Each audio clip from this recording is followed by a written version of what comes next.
where sports take center stage. Four voices rise above the noise. Welcome to the Unfiltered Sports Podcast, where raw meets real, honesty has no off-season, and nothing gets sugar-coated. Hosted by Todd, Matty, Dominick, and Randy. It's your weekly dose of unapologetic truth, gut-busting comedy, and hard-hitting analysis.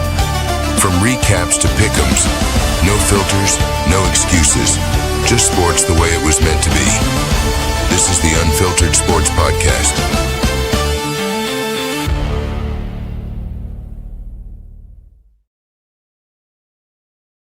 Hey, welcome into the Unfiltered Sports Podcast, football edition of week, 14 recap and week 15 preview.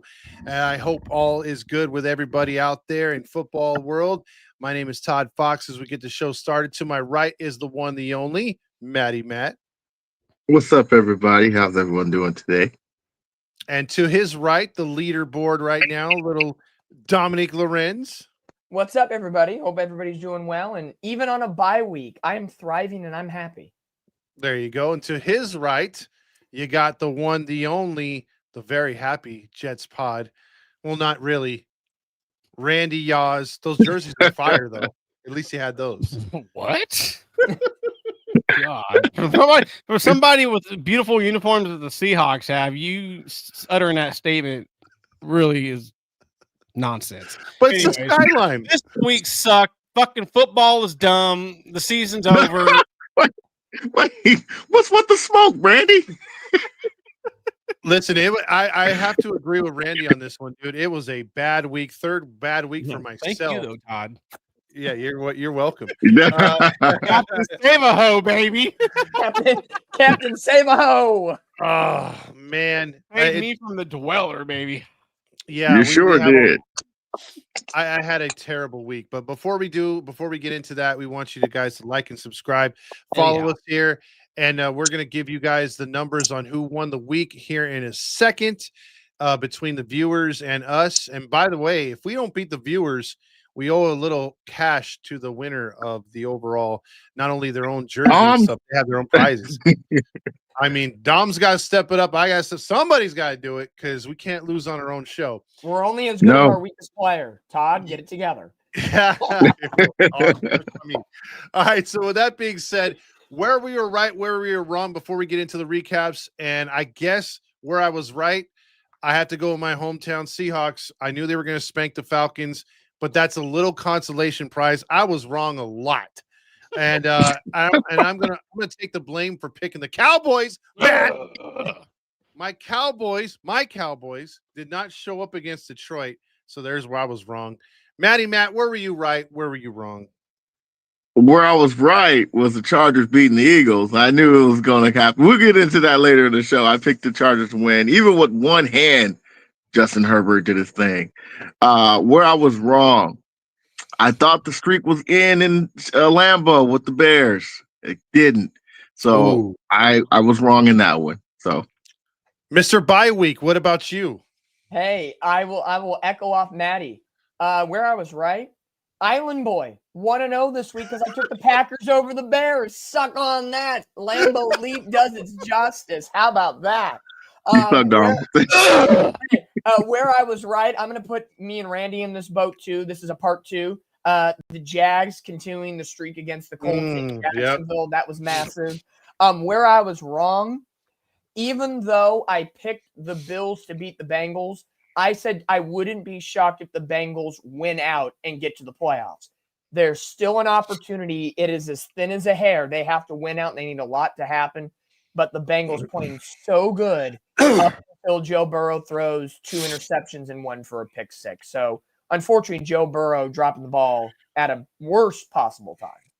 Oh, we'll definitely talk about all those things you just brought up. Now, let's get over to that Skyline jersey. Where were you right and where were you wrong?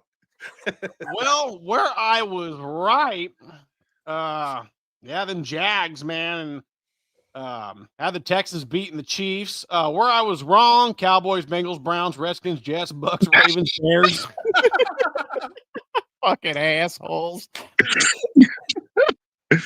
All right. It was a bad week. It was a bad week. When Randy picks, when Randy picks them to win, they're like, we're going to take a week off this week.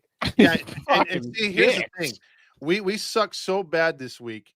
I think, Randy, you're going to put us up there first. What we did as a collection as the hosts. What did we do this week? That's fucking 500. Oh God! I'll take a place. Dominick Lorenz with a gaudy 8-6. I wouldn't be proud of that 8-6. Above first play. Hey, that's above 500, baby. We're like the Angels, just a tick above 500. Coming in at 500 for the week. 7-7. Matty Matt. No first. I guess I'll take it. Week. And by tiebreaker points, he fucking almost screwed me, but I stayed tight with my points. And I knocked Todd into the butthole. I look like I'm sinking. I look like I'm sinking in that toilet. By the way, you know what? You do. I was going into that afternoon 2-7 thinking I had this shit locked up down there in the turd sniffer division. And nope. Todd said, "I got you, Betty." Captain Save a Host said, "I got you, baby." I said, "Hold my Taco Bell." And I held it lightly, baby. Oh, he held it too. What's our overall standings, my man? Overall for the host, Dominick in first place at 133-74. Second place is Todd at 126-81. Third place now, Todd let Matty get right in the thick of things. Matty Matt's only 4 games behind him at 122-85. And I suck at fourth place at 117-90. For the viewers this week, Omar, look at this, guys. Hey, yeah, they had a shitty week too, y'all. Wow. Omar with a gaudy, Omar, Mario, and Coach Mateo with a gaudy 8-6. Eric Ward with an atrocious 7-8, and Matt Mativier and Rob Aborto with an abysmal 6-8. And overall, some things have changed for these fellas. Omar stays in first place at 140-67, but Coach Mateo has been bumped back into second place at 136-71. Eric Ward falls down to third place at 136-71 based on tiebreakers. Mario leaps Matt Mativier to get back into fourth place at 132-75, knocking him 2 spots back at 130-77. And of course, Rob moves nowhere at 127-80.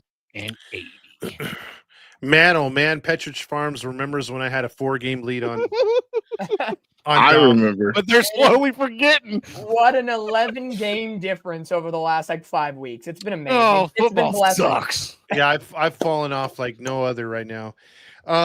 So with that being said, there's the standings. Let's get to the recaps, and we're going to start on a Thursday night affair between Detroit and the Dallas Cowboys. Cowboys needed this game, so did the Lions, and the Lions just showed that they wanted it more. They scored, both teams scored points in every quarter, so it was a high-scoring affair, but in the end, Detroit was just, at its best. And guys, they've been on and they've been off. When they're on, they look good. They look like they're a team that can go far, maybe a Super Bowl, and then when they're off, they look like they don't even belong. Oh boy, I'm thinking about it as we speak right now. You look at it in this sense that Dallas was coming into this game hot, right? The big win against the Chiefs on Thanksgiving. They had the rolling winning streak. Philly had lost 2 in a row, make that 3 in a row now, but we didn't know that going in. I think this was just a situation where, as we talked about last week, who was going to want this game more and who was going to make the first mistake versus who was going to be cleaner. And Detroit came out with a different prowess in this game. Amon-Ra St. Brown ended up playing, which was big for them. And I think that maybe just put them over the edge. And again, 2 scrappy teams. One of them is probably going to get to that final, 7 slot, depending. The NFC, the NFC is a tight race from top to bottom, right? The Bears fall from 1 to 7 and everything can happen. The Cowboys are still available to win the NFC East. It's a long road, but it could still happen. I think it was just a matter of 2 teams battling. One just wanted it more, and the team that won made the least mistakes at the end of the day. That was it. But a good quality, entertaining game. I think the big question that comes out of this one, and Matty will probably touch on this, where did George Pickens go? That was a contentious point to that game. Randy, what do you got? I saw a little bit of the game. I don't know. I felt like in some of these games that seem to matter, at least, or maybe I'm tripping. Maybe Matty can educate me, but it seems like the Cowboys come out starting a little sluggish. And then they got to play from behind a little bit. And I feel like this week they got that team that just said, it's probably not a good idea. You don't want to play us from behind, man. And it just seemed like Dallas could never just get a hold of things, It was fucking Detroit from the beginning, man. But, hey, it was a lot of fucking points, though. That's all I got. Y'all both touched on two things there. Oh, go ahead. No, I'm just going to say, no, my insightful analysis. It was written by Rally Chris. No, you guys touched on two things that was pretty accurate. Number one, turnovers. The Lions came out more hungry, and the hungrier team are always going to win. And we committed 3 turnovers. They committed 0. Recipe for disaster. Any league, I don't care if turnovers win points. So, and they'll get you to win ball games. And also, Randy, you are right. In the last 3 games, I think the Raiders, we weren't trailing. I could be wrong. But against Philly, we were trailing. Against the Chiefs, we were trailing. And against the Lions, we trailed. That is not a recipe for success. You got to come out and be the aggressor from the jump and stop playing from behind. It was good against the Chiefs, a team that a Super Bowl contender last year. Clearly not the same team this year. And the Eagles are clearly not the same team from last year. You're playing another team who was hungry just as much as you were, and the other team was much hungrier. Man, it was a good game though. I'm not even gonna lie. A couple of bad calls by the refs. I'm not gonna blame it on the refs at all. They came out hungry. They came out determined. Dan Campbell had his team ready. I will say this though, George Pickens. I don't know where he went, and if this was pretty much a playoff game. You had to win this game. Yeah, I know you were not mathematically out, but dang it, you just had to win this game, man. And for him to play like he did, especially when CD had that concussion, he was out and he was balling. It was pretty much over. I knew right then. Flanoy was our best receiver after CD Lamb. Come on now. So a recipe for disaster. Dak played good. I wish he would have just played a lot better, especially for a team that needs every win at this point. And now moving forward, you can't lose a game because the Eagles' schedule right now is so cupcake. They're going to win at least 3 out of 4, and we might not make the playoffs. So it is what it is. If they don't win 3 out of 4, there's a bigger problem than we already know. Now moving forward off of that game, Dallas takes a tough loss. We'll talk about them moving forward and what Detroit needs to do to also stay in the NFC North race. Well, moving on to Sunday's games, we had the Falcons hosting my Seahawks, and for the first half, my butt was clenched, man. Although Atlanta couldn't do much, we weren't doing nothing either, and it was pretty frustrating. But Sam the Man Darnold got going after Shaheen's 100-yard return, which looked very Percy Harvin-ish. That got the Seahawks going. The defense ramped it up. The offense got going, and Jigba went from no catches to 9 catches, and they rolled.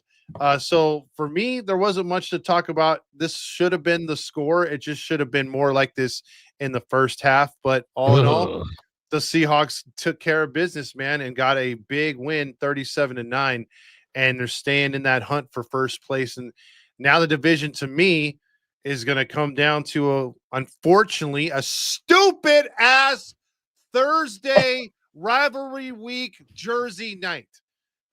Bullshit. Why do you sound very upset about that, Todd Fox? Because you don't put like if you want to put the Cardinals versus Seahawks on a Thursday night, do that all day. Who cares about the recards? Yep. But you're going to put a matchup that is going to probably decide the NFC West in one way or another on a Thursday short week. I don't care if they're playing a banged up Colts team. That's not cool, dude. That is so stupid. You got Phillip Rivers to worry about. You should be there. Phillip Rivers is back, bitches. We'll talk about that, Grandpa. We'll talk about that. But Matty, or any thoughts on this blowout win by the Seahawks? Real quick, like you said, Todd, it in the first half, it was very scary. And I was looking like, is this the Seattle team that was supposed to dominate?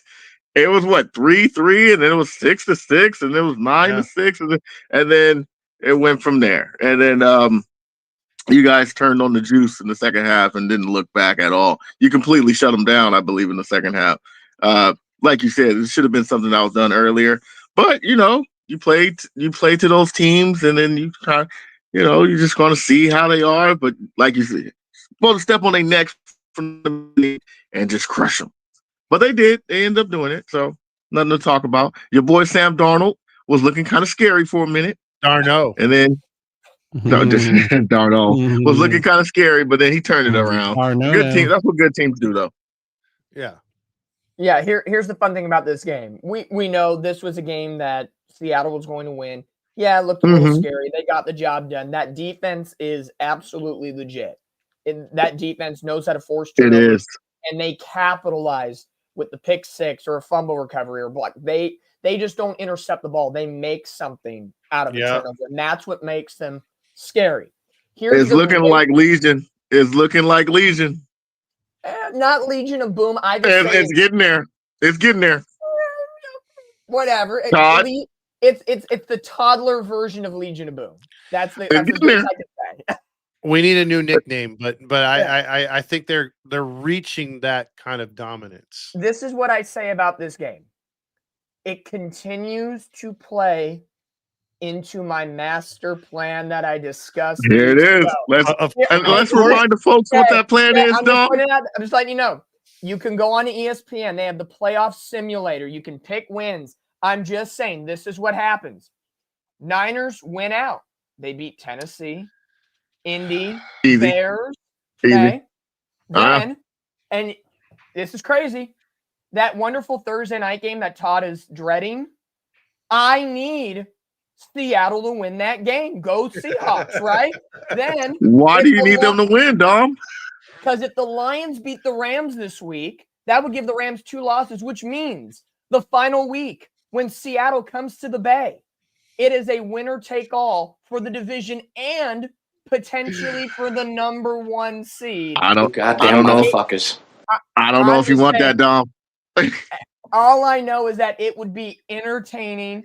It is what the people want. It is what Todd. I don't know if his butthole can clinch that hard in a game like that. If I saw him in week how we both were in week 1 when the Niners won in Seattle, it might be different and it might be more hostile. But the master plan is still working. That's all I know. I don't know if you want that, Dom. I don't know if you want that smoke, Dom. Stop playing. Stop playing, Dom. You seen that defense? See, I don't know if you want that smoke, Dom. If I can look into the future and guarantee the Seahawks will win, I'd take it. But if not, I mean, it's a toss-up, dude. And I don't know if I could take another loss to the Niners, man. Especially Vegas. Who did Vegas choose? Yeah, especially if we lose the division by that. So, Randy. Yep. All I know is getting late in the year, and when these fucking games start getting are on the line, and they really start counting and matter, and the fucking pressure's there, I just know Sam Darnold's gonna fucking choke. You know what? I swear that sounds like some straight hater stuff, Randy. You stop doing that, man. Listen, it's like Randy had Sam Darnold as a quarterback once. Oh, I'm it's not like you had him. You know, Randy, to your point, you've had an awful lot of quarterbacks go through that locker room. Why haven't they stayed? I don't know. But I'll just say this though. To his point though, I will be worried if Sam has a bad game against the Rams. Because then there's going to be something there. You know, people are the narrative will be established. But if he's able to reverse the curse and maybe go 3 touchdowns and no picks, then yeah, I'd be super happy. But we'll see. Enough about that blowout. Let's move on to a game in the snow. It was built as an epic game because the return of our boy from Home Alone, and then you had Josh Allen right there, the Bills, and again, the Bengals have, they're playing with house money. They keep winning. They have a chance, like Matt was talking about, and or Dom was talking about, and the Bengals actually led this game for most of it, like Dom said, and then 2 inexplicable interceptions and some very crazy throws by Josh Allen, some runs, and the Bills squeak one out at home, maybe deal a death blow to the Bengals. And the Bills, although I don't think they're going to get the number 1 seed, obviously, but that sets them up with a huge matchup versus the Patriots this weekend. So good win, right, for the Bills? Much needed win. Really good win. But it was a really close game. I mean, this was a very entertaining game. The Bengals came out firing.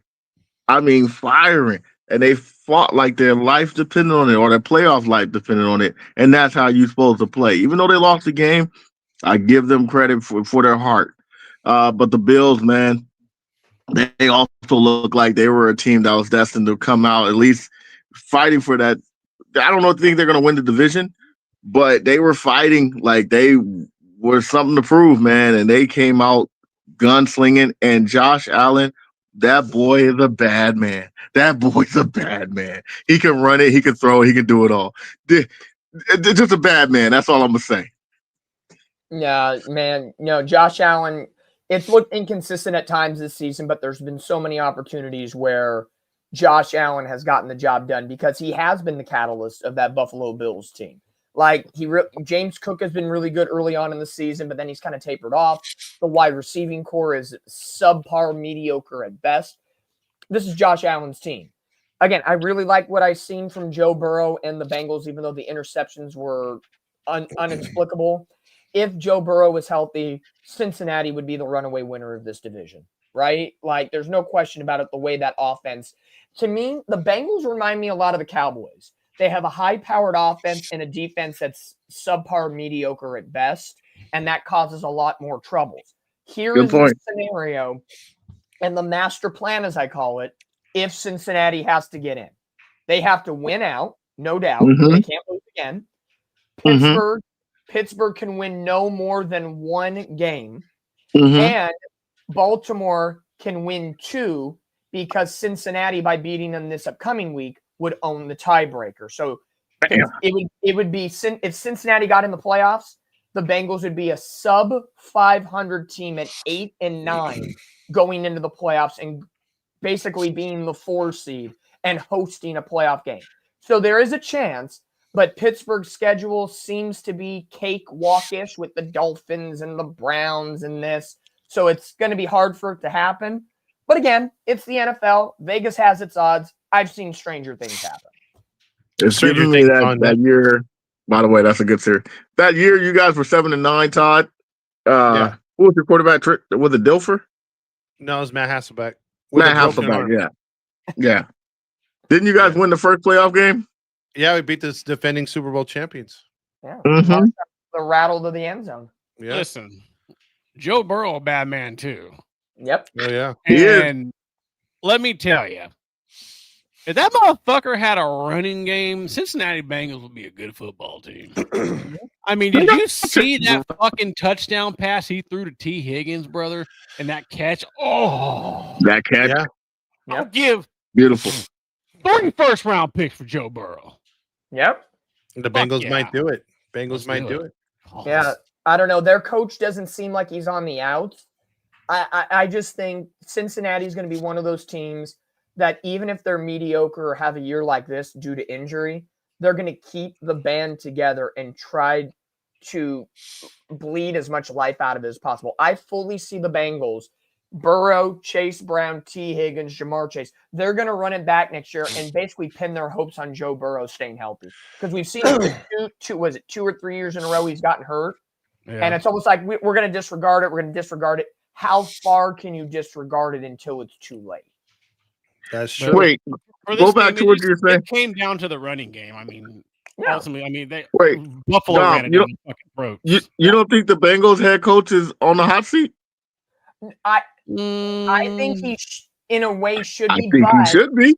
He should be, but I think because of the effect, like I said, about they're going to use the excuse of, well, Joe Burrow was out. Look how well we played with Joe Burrow, and then he was not here. If they'll probably inside that front office, I feel, well, if Joe Burrow was perfectly healthy, we'd be right up there at least with 7 wins and tied with Pittsburgh right now. Wouldn't be wrong, probably.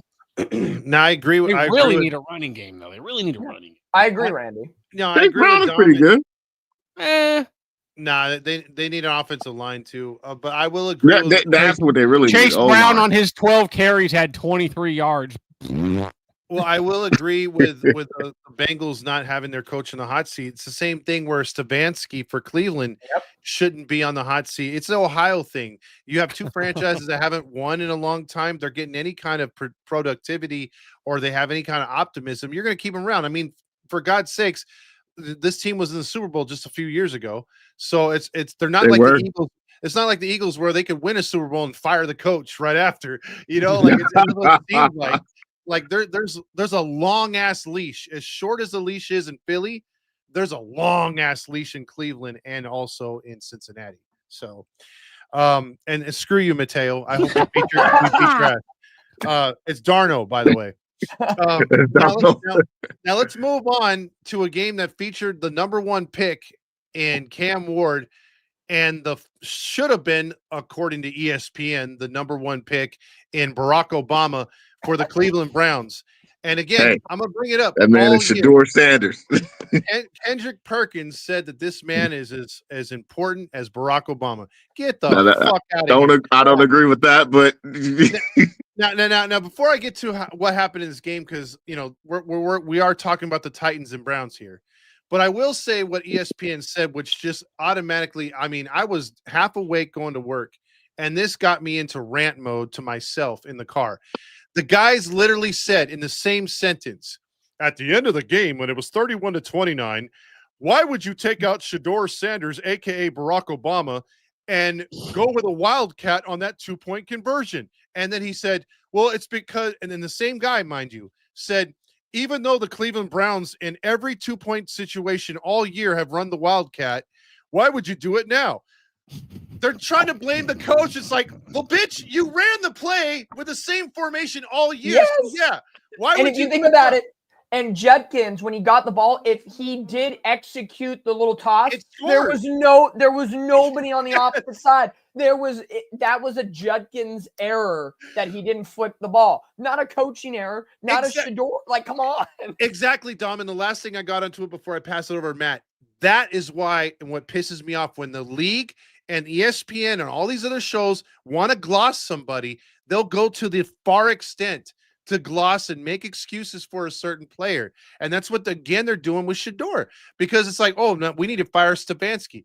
The team was 3-9 before, but no one was talking about that now. But all of a sudden, on a play that should have worked, to Dom's point, if the guy Judkins remembers to pitch it, we're talking about overtime. So that's what grinds my gears. A throwback right there, Matt. So on to you. A very throwback. We haven't done that in decades.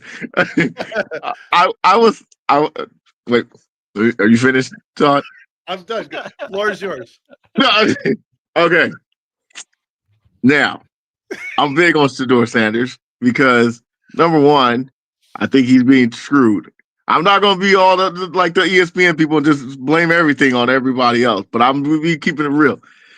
That bootleg play, yes, they have been running the bootleg. But when you're running the bootleg, it's just be trickery because you don't trust your offense or you don't trust your quarterback. You just try to do some trickery. Shedeur was balling. Why not keep him in and let him try to win the game for you when he's balling? He had 3 touchdowns. He had a passing touchdown. He had a rushing touchdown. So why do you take him out? Why do you take the hot hand out when you were running with that hot hand? You try to win with that hot hand. That's the only issue I think most people are saying. That's just like with Russell Wilson. When you have Marshawn Lynch at the 1 yard line, you better run that ball, right, Todd? Why do you throw it? You got the hot hand. You see what happens? That's what happens when you make mistakes like that. I got you. I guess my only thing on this whole thing is, what do you mean he's getting screwed? Look, okay. He was projected to be the second or first round pick, right?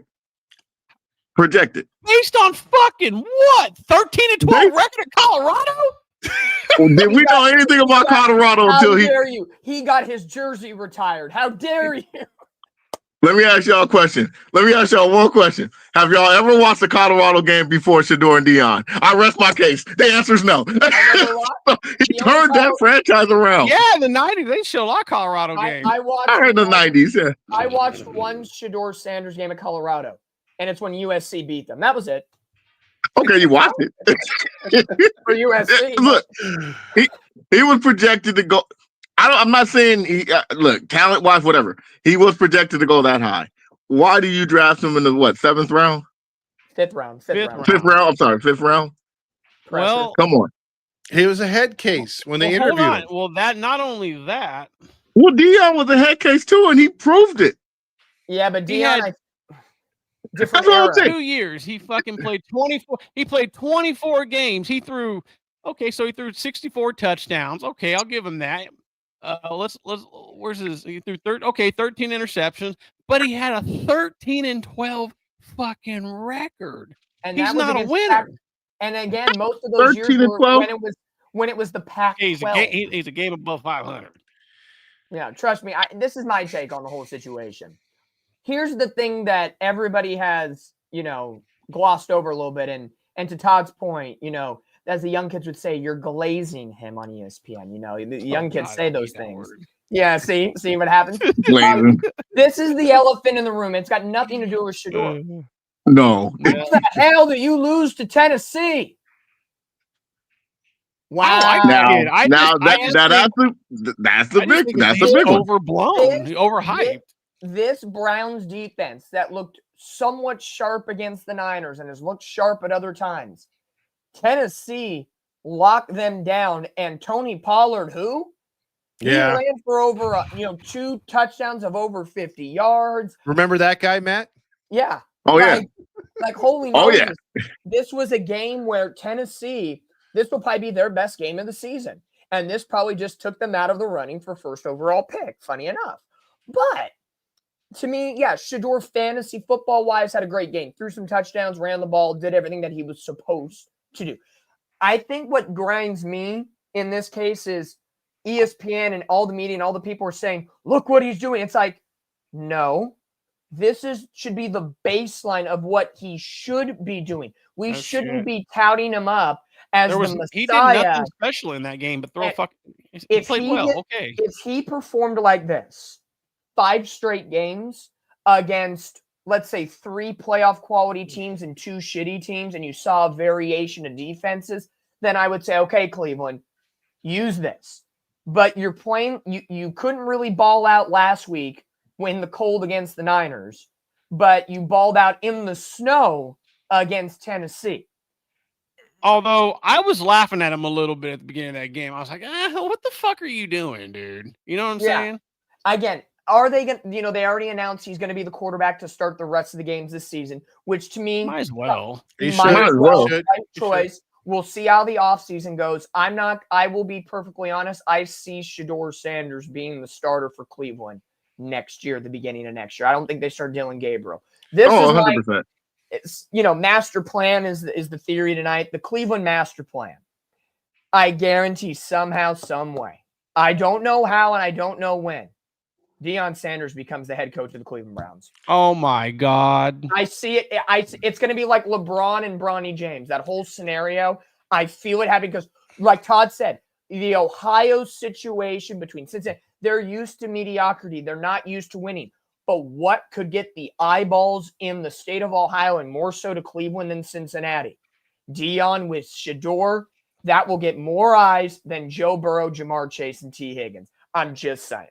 I will say this. I mean, I would have to agree with you on that.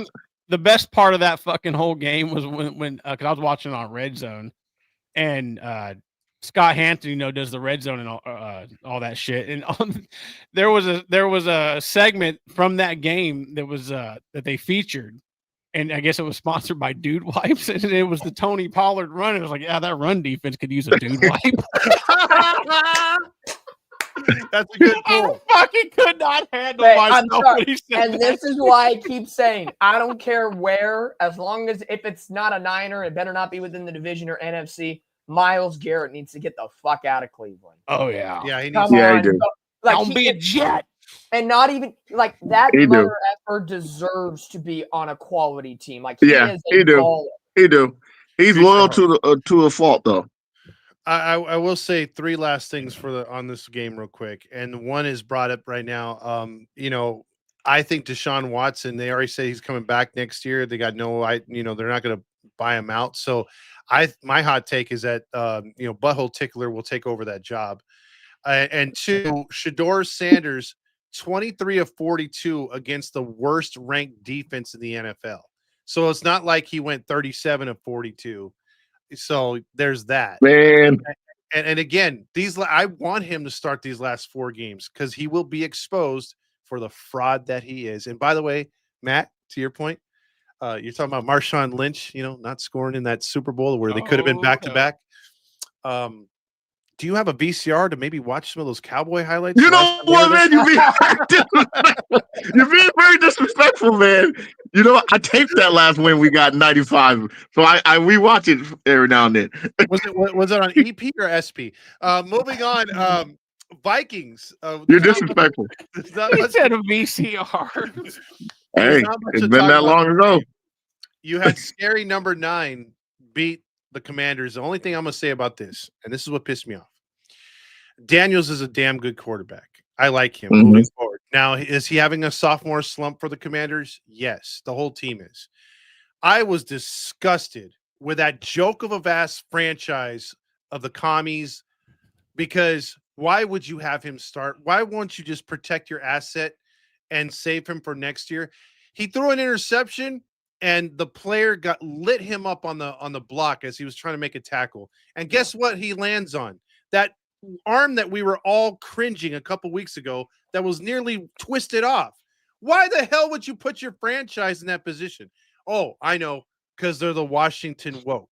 So that's just, I was giving them respect this year and calling them the Commanders. No, they're back to the same shitty wokeness. I have right now more respect for the Browns than I do for the woke. That's all I got on this game. I would say this. I think the Commanders was trying to play the role of the spoiler. And, I mean, not in this game, obviously. But how do you spoiler the Vikings that are like? No, I'm saying not in this game, obviously. But I'm just saying, like, just keep your team together, keep winning, and you might play against a team like the Eagles and try to ruin their chances of making a playoff.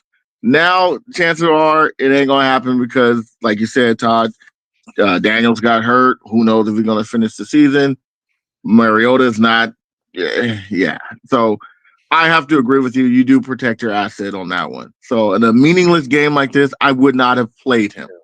Save him for the other games, like against the Eagles and moving forward against other teams that are trying to make the playoffs. So you can play that role of the spoiler. Vikings game. Come on now. You didn't need to win. You didn't need to play him in this game. So I agree with you on that one, Todd. The only thing in this game that I have to say, because it was, again, 31-0 blowout victory. We all were wrong on this pick. Prayers up to Zach Ertz. Nasty knee. Oh, yeah. And yeah. I hate to say that could be career ending. He's later in his – to me, when you watch that replay in slow-mo, that is a dirty mother effing hit. Like, got defenders not even going for the ball. He goes helmet, crown of helmet, right into the right knee. That was just straight dirty. So prayers up to Zach Ertz. That's the only thing I can say about that game because it was 31-0. It was, and Justin Jefferson should be on the trade block in the offseason because he ain't doing shit with Minnesota. Please, again, I'm gonna shameless plug. Come to the Niners. That would be scary. Not gonna lie. It's shameless. I was on a bye week, guys. This is my shameless plug hour. You would take Justin Jefferson right now?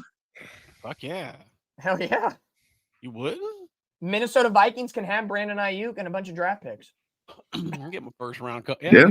Picks. No, you know what? Brandon Ayuk. Like, I just didn't understand.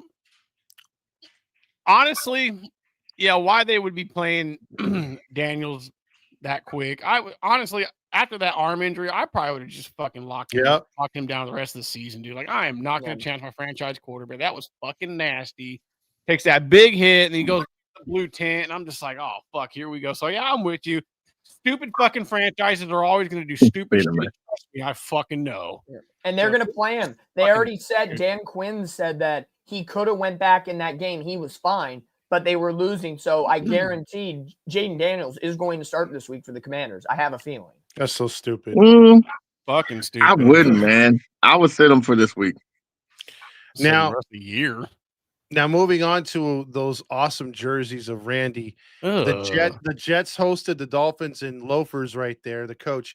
It seems like since they put him on the chopping block and said you're fired, but you're not fired yet. You don't have to leave, but you have to go at some point this season at the end of the year. The Dolphins have played better.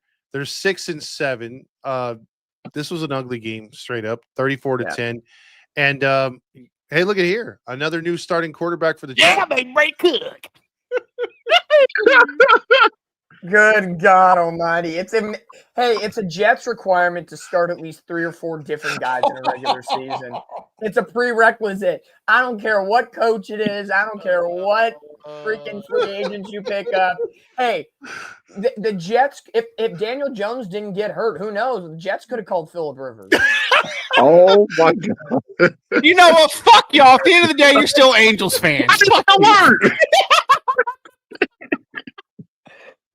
Eat my dick.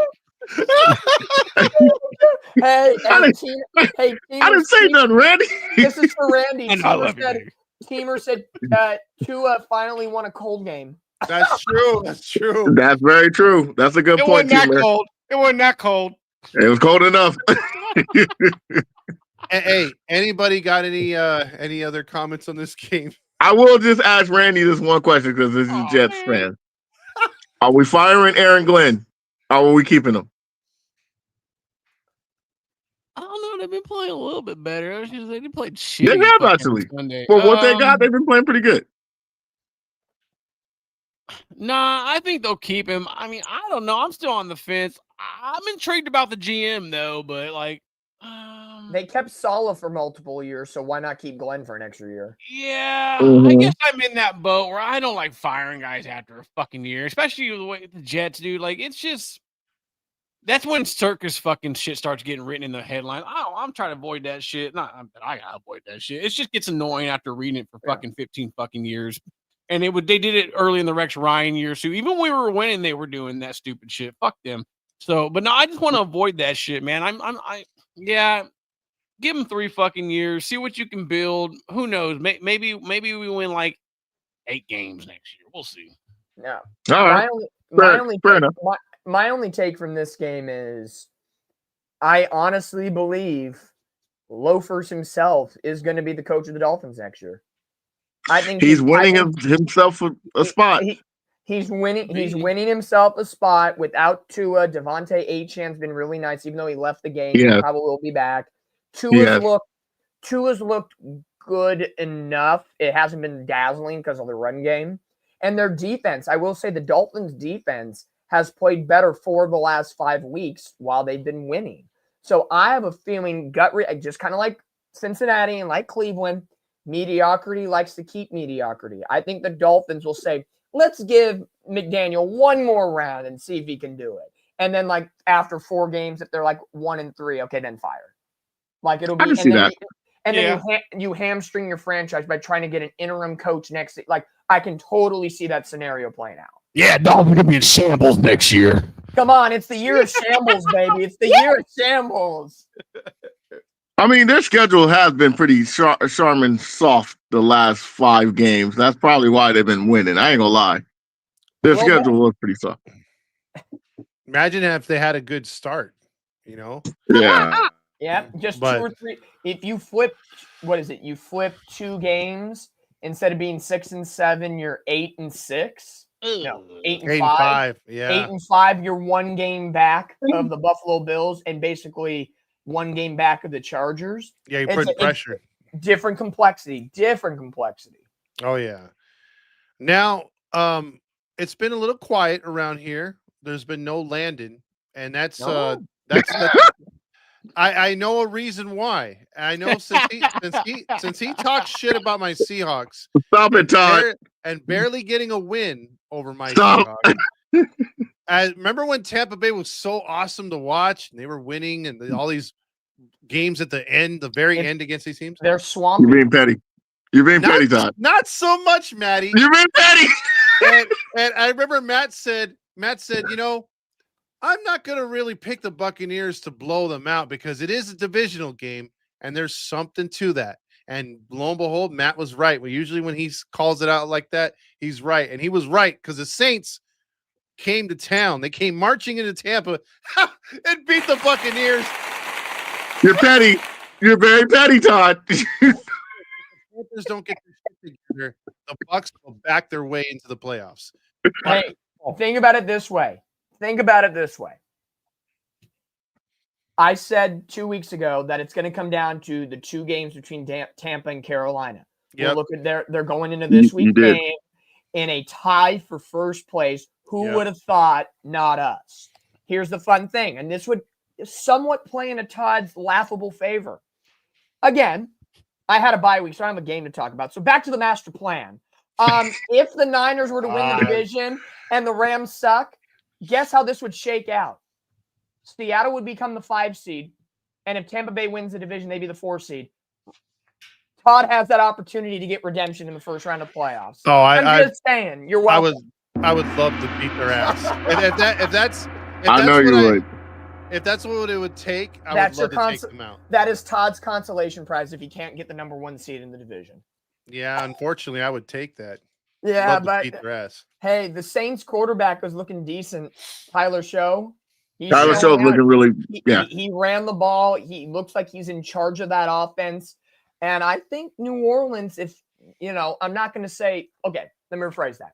Because this division is so winnable every year, especially with Mike Evans being out and Tampa just has been so injury prone, the Saints could make a couple of moves in the offseason. And if Carolina takes a step back, Atlanta doesn't do, it's always anybody's game. So if you're the front office of New Orleans, you should be like, oh, this guy's it. Get Kamara healthy. Get somebody to pair with Chris Olave. Beef up that defense, and you might have an outside shot to have a very tiny window to make the playoffs next year. True. Guys? I will say this. Just like I mentioned before, those divisional games are tough, but at the end, teams want to play the role of the spoiler. And the Saints beating the Bucs, if I'm not mistaken, that puts Carolina as number 1 for the division, right? So a team where you think Buccaneers should have won, we all picked them to win. It wasn't. It wasn't the case. And like you said, Dom, Tyler Show, showing out, showing out, doing pretty good. So Saints ain't done. Stopping teams from possibly making the playoffs, man. I can see them doing some more wins in the last few games because I think they got some more divisional opponents to play. So I want Washington to do the same thing. Randy? Okay. No, all I gotta say, touch on what Dom said. Yeah, I don't think the Saints are gonna be making any moves this offseason. They're 4th in total cap allocations with over $333 million. They're top 51 in cap space at negative $14 million. Their dead cap, they're first place in the league in that era at $90 million. Who on their they team won't be is making any paid? moves? What's that? Who like? Well, no, they've kicked so many contracts down the road over the fucking years. They're paying guys that aren't even on this fucking team anymore. Dude. They're not going to be making any moves until at least 2027. They won't have any dead cap, and they'll have about $160 million to fuck with. Are they still paying Drew Brees? Like, I feel like they're still paying Drew Brees. Like, no, they extended Kamara. And then I think, what was the receiver that used to have the crosses? Michael Thomas. They're paying him still. And probably Cam Jordan. They're probably still paying Cam Jordan. They're paying all those Tyron May. Derek Carr probably. Derek Carr. Yeah, that's probably a big chunk of it. That's a good point, Randy. That's a big point. Yeah. Still, it's like that's bad. Holy crap. But for what they're doing, the Saints playing all right. Yeah, they're playing respectful. Yeah. Good 3-10. Respectful They're football. definitely a team on the schedule. Like, hey, let's not fucking take these guys lightly because they will put some points on the board when you're not looking. Now, here's the thing. I got to bring this up for our next game, fellas, because there's a lot to talk about in this game. But first off, I gotta mention this. You know how the refs have the Chiefs and the Chiefs have the refs? Yeah. I think Dom has the Jaguars because he seems to pick this Jekyll and Hyde team to help himself win in these pick'ems, and he That is seems true, to nail Tina. it. The Jaguars are my referees as the opponent versus the Chiefs because every time I pick their dumbass, they screw me, and every time I pick against them, they screw me harder. So I'm thinking, at least they use the lube when I pick them. When I don't pick them, they just go rough shot and sometimes double penetration. The thing is, folks, the Jaguars did it again, 11 straight times to the Colts. And unfortunately in this game, fellas, as we talked about, an incredible comeback here, but the Colts lose Daniel Jones, who was probably comeback player of the year, to a non-contact injury with the Achilles. He's done for the year. And now the Colts have to go into that. Kaepernick wasn't available. You get Phillip Rivers, Grandpa Rivers, Bart Starr. Oh, that's a slap in Cap's face, dude. We'd rather go for Phil fucking You're being mean. So, the Jaguars all of a sudden play like gangbusters and beat the Colts again, guys. Now they are solely in first place, and the Colts are reeling and really. Colts are done.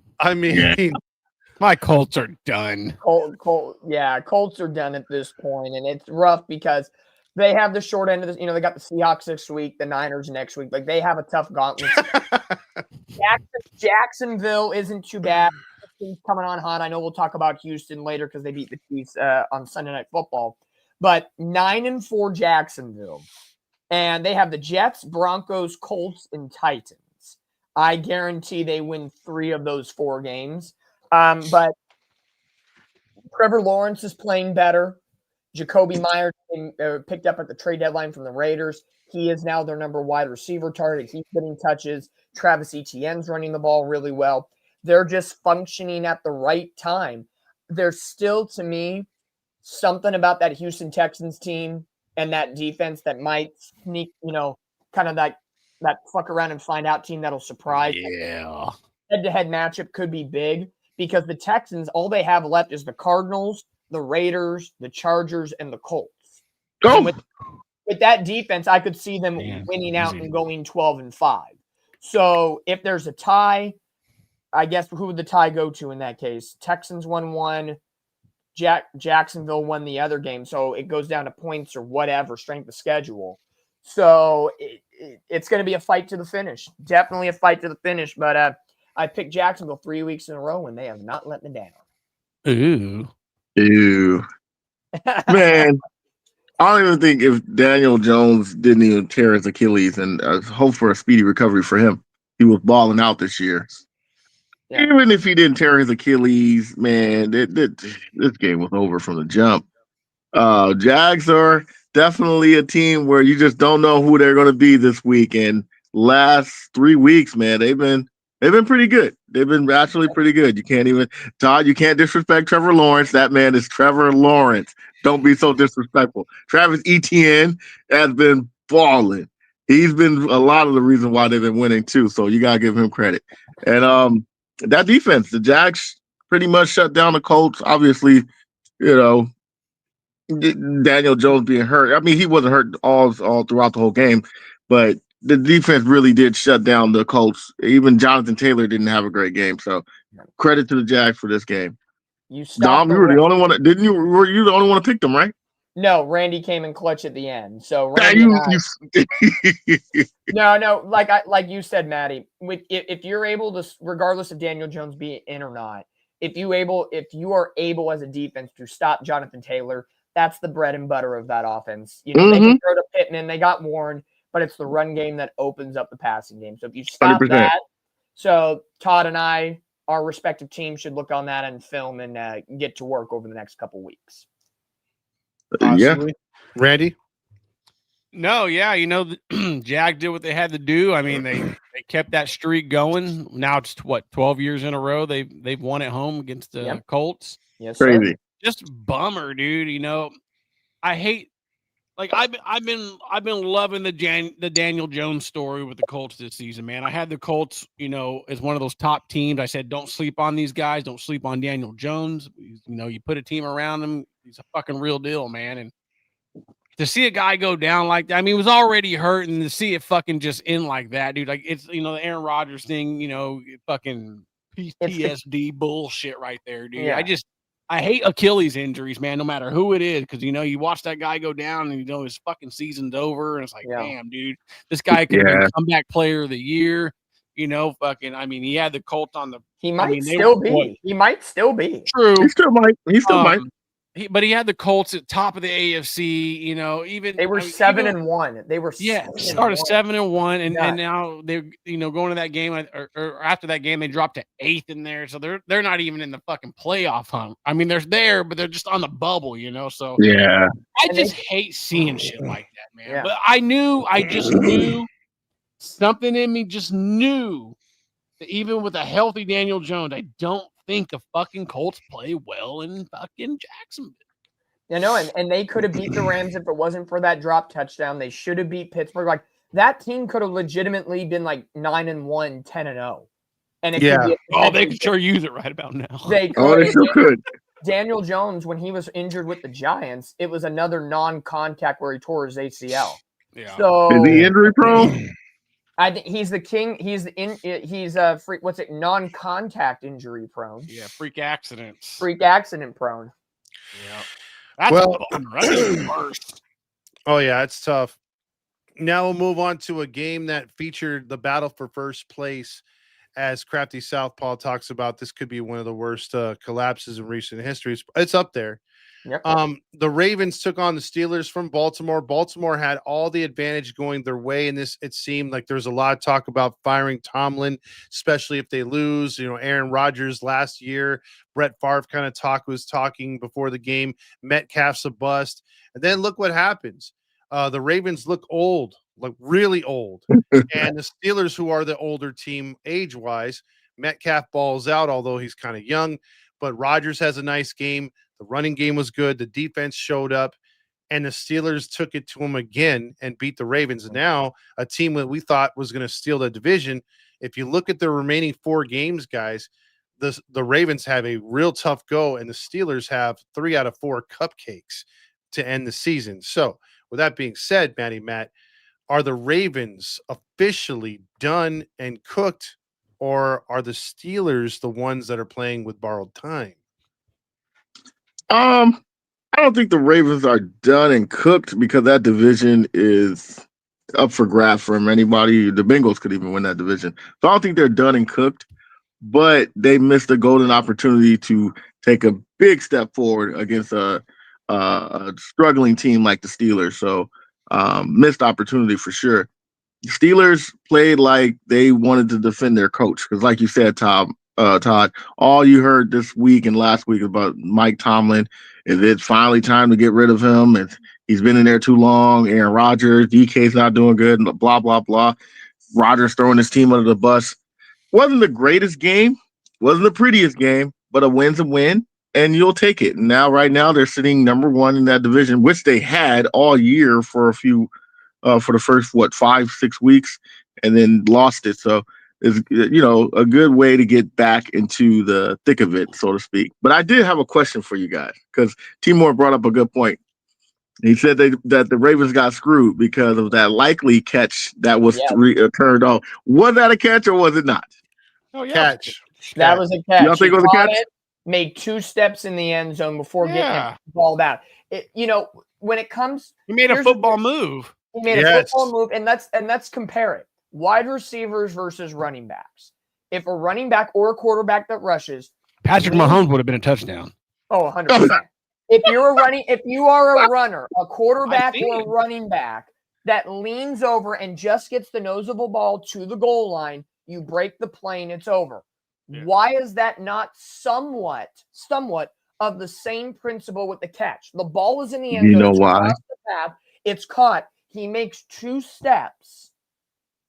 That's even 1 step, 2 step, whatever. That's a touchdown. It crossed the plane. Yep. Like that. You know why? That's Des Bryant. Yeah, I don't want to go say nothing. I really wasn't going to say that, but that was a catch too. But I was going to say Aaron Rodgers is historically known for getting those plays to better his chances of winning. Historically, Cowboys game, another Cowboys game against the Packers in the 2016 playoffs. This game right here, he gets those calls, man, and that's why I don't like Rodgers, man. It's always about Rodgers. I know Mahomes always get those calls, and he's recently been getting them calls, but historically, Rodgers always get those calls, man. And it definitely was a catch, like you said, Dom. You caught it, you make 2 steps, catch. I want to touch on Todd's point real quick. This will be my part of this whole thing. He asked if the Ravens were cooked, right, Todd? Yes. Okay. Looking at their schedule, brother, they motherfucking might be. They got what? 1, 2, 3, 4 games. 3 of them are on the fucking road. Yeah. You got the Bengals in Cincinnati. Then you got the fucking Bengals at home on fucking Sunday Night Football. That's also tough. Yeah, Sunday Night Football. Then you're on the road in fucking Green Bay, and then you're the very next week on the road in Pittsburgh, bro. Holy shit. Oh. This is my theory. Oh, are they cooked? No, they not. Dang, that's tough. I said this in our group chat on Sunday. To me, Baltimore is playing like hot garbage. I think Lamar it feels like it's like a stat pad situation. Oh, he had a better game. No, he didn't. Like, come on, you should be able to get through Pittsburgh. And I'm gonna play the Vegas odds maker card here. I think Cincinnati wins this division. Wow. This is why I think flipping that. You ready? I think somewhere Miami's playing hot. They sneak up on Pittsburgh. Then Pittsburgh's got to go to Detroit. Detroit gets a win. Then Steelers have to go to Cleveland. Even though Cleveland's got Shador, that Browns defense always finds a way to play tough defense against a Pittsburgh team. That is a dog. That's a good point. I could see that game being like a 13-10 final. That's a very good point. In a game where Cincinnati would need Pittsburgh to lose, watch Baltimore get redemption in Pittsburgh's house and basically fuck Pittsburgh and I could see, because again, Cincinnati's schedule is the strange 26. Like, I know. I've seen if I got Jacksonville right, I might have this right. You know, with all of his strategies and his perfect case scenarios, I think Dom needs a tinfoil football hat. We'll see, but I have to make a graphic. Yeah, dude. Hey, if the Bengals do win it, I'll wear the foil cap. So I need a segment. If they do win it, Dom, what is the one master plan of the week? What is the one outstretched theory that gets it done? I think so. I think we need to make that graphic.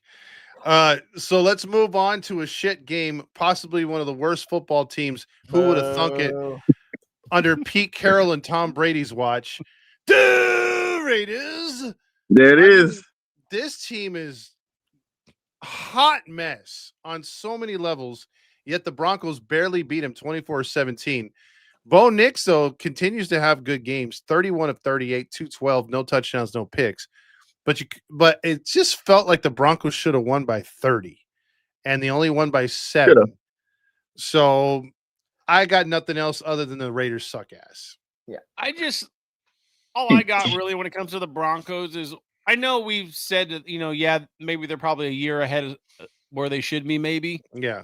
But at the same time, I think that in a way they just might be quite where they should be, because they're not ready to start blowing out every fucking team. No. They're not ready to start blowing out even divisional opponents. Not on a routinely basis, but they're getting there.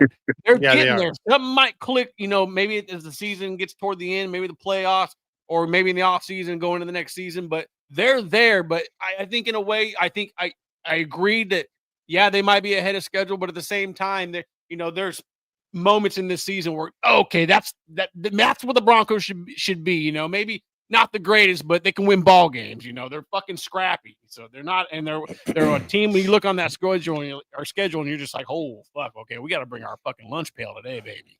Yeah. To me, I have nothing to say on the Las Vegas shit stains. I mean, the Raiders. Sorry, I got nothing on them. But for the Broncos, I hate to say it, when in terms of the Denver Broncos, they're winning, but they're not impressing me. Right? I feel they're just getting by with the skin of their teeth. I still believe New England will get the number 1 seed. And if Denver will probably be the 2 seed, so whoever's the 7 seed, it could be the Chargers, it could be the Buffalo, whatever the case scenario may be. I think in this case scenario, I would not be shocked if Denver gets booted in the first round. Like I can see if there's an upset, they might be that one, because I'm not saying they're bad. Like, I just feel like if I had to pick one AFC team to be upset, it's them. Their defense is good. They haven't gone crazy like what Seattle's defense has done. Their offense is good, but they're not balling out, scoring 30, 35, 40 points a game. They're doing enough to win and being consistent at that. When you get to the playoffs, it is another beast within itself. Can you take it to that next gear? They got the head coach to do it in Sean Payton. It's the second year. We're seeing the sophomore slump, not just with Jaden Daniels, but with the entire Commanders team. Will Denver show up or slump in the postseason for the second year in a row? That's the question that they need to prove. So to me, these last 3-4 games of the season for Denver, they need to ball out and prove to get hot at the right time. Yeah, definitely. Matt? I would disagree slightly, Dom. If anything, an AFC team that might get eliminated first round would be a shocker. I mean, not a shocker. I would say the Patriots. Only reason is because they're on a 10-game winning streak, and the worst time to lose your winning streak will be in the playoff. And I can just see them doing that just because that this is their first time being in the playoffs for a long time since Tom Brady left. So it might get the jitters.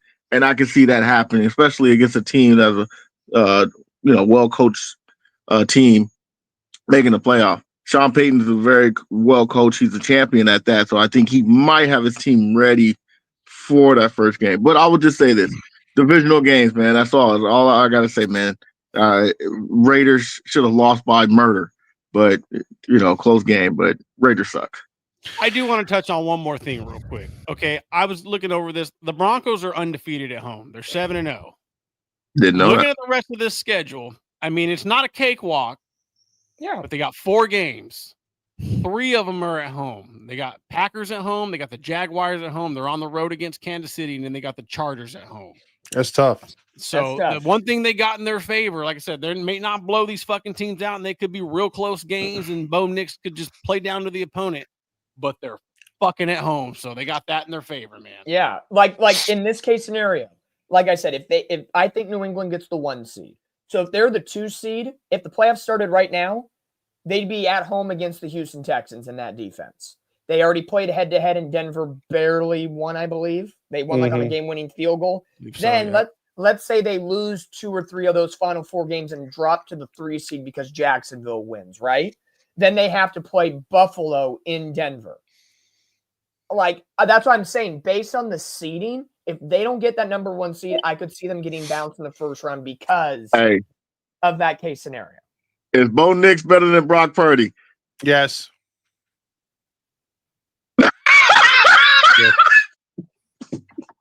Bo Nix, okay, let's put it in theory. Bo Nix has been healthy. No shit, he's probably going to be better this season. No shit. What are you talking about? You go get a ligament in your toe ripped out and limping for, please. That was a pussy injury, Dominique. Come on now. Come on. Hey, right, Todd? Come on now. Don't want to play through that. Some people have 11 toes, some people have 8 toes, Why you guys say toes? Hey, why you bring up toes? Hey, don't bring up toes. Hey, Todd and his toes here, folks. Hey, I will say this, Dom. You remember Niner great Ronnie Lott? He broke his pinky, and to stay in the game, he cut it off. He cut his pinky off. Who is this? Who's Ohapia's lane? This guy's funny. All right. Now let's move on to the Bears. I think fucking Bears. Listen, I picked the Bears. I'm not afraid Freaking to Dom. say they were on a roll, and Mr. What was the Island Boy right there picked the Packers. And I will say I crapped on both these quarterbacks a lot this year, but both of them showed up. And I will give the Bears a ton of credit for playing in a hostile environment, a game not necessarily they had to have, but they couldn't get blown out because they play them the next, I think they have them another time here coming up soon. Yep. But this is definitely a game where they needed, although it wasn't the worst case scenario, them losing, although they're a half game back now. They're right there with the Packers still. But, man, this game came down to the last play. I mean, Caleb had them in position to go to overtime. Not a bad game at all for Caleb Williams. I'll give Mr. Fingernails all the credit in the world. Bears defense, shoddy at best in this game, but played good enough to get the game to overtime. I thought it was one of the better games of the weekend. What do you guys think? I thought it was too. Okay. Definitely lived up to that historic rivalry between the Bears and Packers. Like you said, Cam has been playing a lot better, and a lot of people thought he was trash, and he's been proving a lot of people wrong. But it's just that curse, man. That goddamn Lambeau curse when it comes to the Bears and the Packers. And Dom was the only one that picked the goddamn Packers, man. I really thought the Bears were going to break that curse, but man, they had their chance and they just blew it. That's all I'm gonna say. No, the Packers in this game just got out to that early lead, and their defense was strong enough to keep them alive until the end. I'm telling you, another big. I've said it before. I think the Bears, because of their schedule, are going to miss the playoffs. They're not going to go to the playoffs. I think Detroit. I know it's not popular. I think because Green Bay is going to get in, right? Green Bay is going to make the playoffs. We don't know that. The final spot is going to be either the Bears or the Lions, right? There's something about this Bears team. I can't put they're missing something. I don't know. What are you smoking, Randy? I might be smoking that loud pack. You never know what happens. But no, I don't think Dom's smoking the loud pack. I think I'm smoking that Bears loud pack because I'm gonna do this again for this game. Feel free. The Bears are 4-1 at home. They got 4 games left of the season. 3 of them are at home. They're at home against the Packers. They're at home against the Browns. They're at home against the Packers. They're on the road against the Niners. That's a tough one. That's Sunday Night Football. But then they're at home against the Lions. So, again, the Bears have something in their favor, and that's playing at home because they've been playing pretty well there at home. So. Hey, man. Realistically, I think that's only one game I can smell winning. What does Matty always say about those divisional games, though? And them divisional games, hey, Randy, I only smell one win for sure. That Lions and Packers, oh my! You don't think they can beat the Browns? That's the only win I smell. Packers, come on now. I know it's not Lambeau, but they the Packers real tough in Lambeau. You don't think they can beat them at home? I agree, but it's something about the Packers and Bears. Packers been owning them, so I can't poo-poo that. The Niners, come on now. At home, you gotta admit that's a tough out. Yeah, and then you got the Lions who are trying to. These ain't the Niners of the last few years, though. I don't care who they are. They're still the Niners. I love how I have Matty defending the 49ers, and I have to say, I hate to defend, but I'm gonna keep it real. The Niners ain't an easy out. They might win that game. I only smell one win. Randy, are the Bears your new team now that the Colts are probably done for? Oh yeah, go Bears, baby, Bears. I'm with you. Go Bears. I was just gonna say, man, hats off to Caleb. He played a real good game, and he's improved this season. He definitely has. And that offense, the coach has got them playing good now. And he's just got to work on the defense, which I haven't had to say that about a Bears team in quite some time. They just got to work on that defense, right? Yeah. So that moves us on to Patrick's team and Fandan's team. Can I say something on O'Hoppe is lame? Yes. He's like let's right here. Talking about the Packers before, all I heard was quarterback suck and defense carries the team. Our defense clearly does not carry the 49ers team. They've been better 3 weeks in a row, but Not without Warner and Bosa. Check the rosters. Check the stats. Watch some football. Get your head out of the Broncos' ass. Calm down. I'm with Strange. 10 wins could get you in the wild card. So the Bears might make the wild card. But it's a crowded NFC. That's all I'm saying. Yeah, that's true. And the Rams are at top of that NFC West division, which pains me to say it. But they were playing the bye week team, which is the Recards. Yep.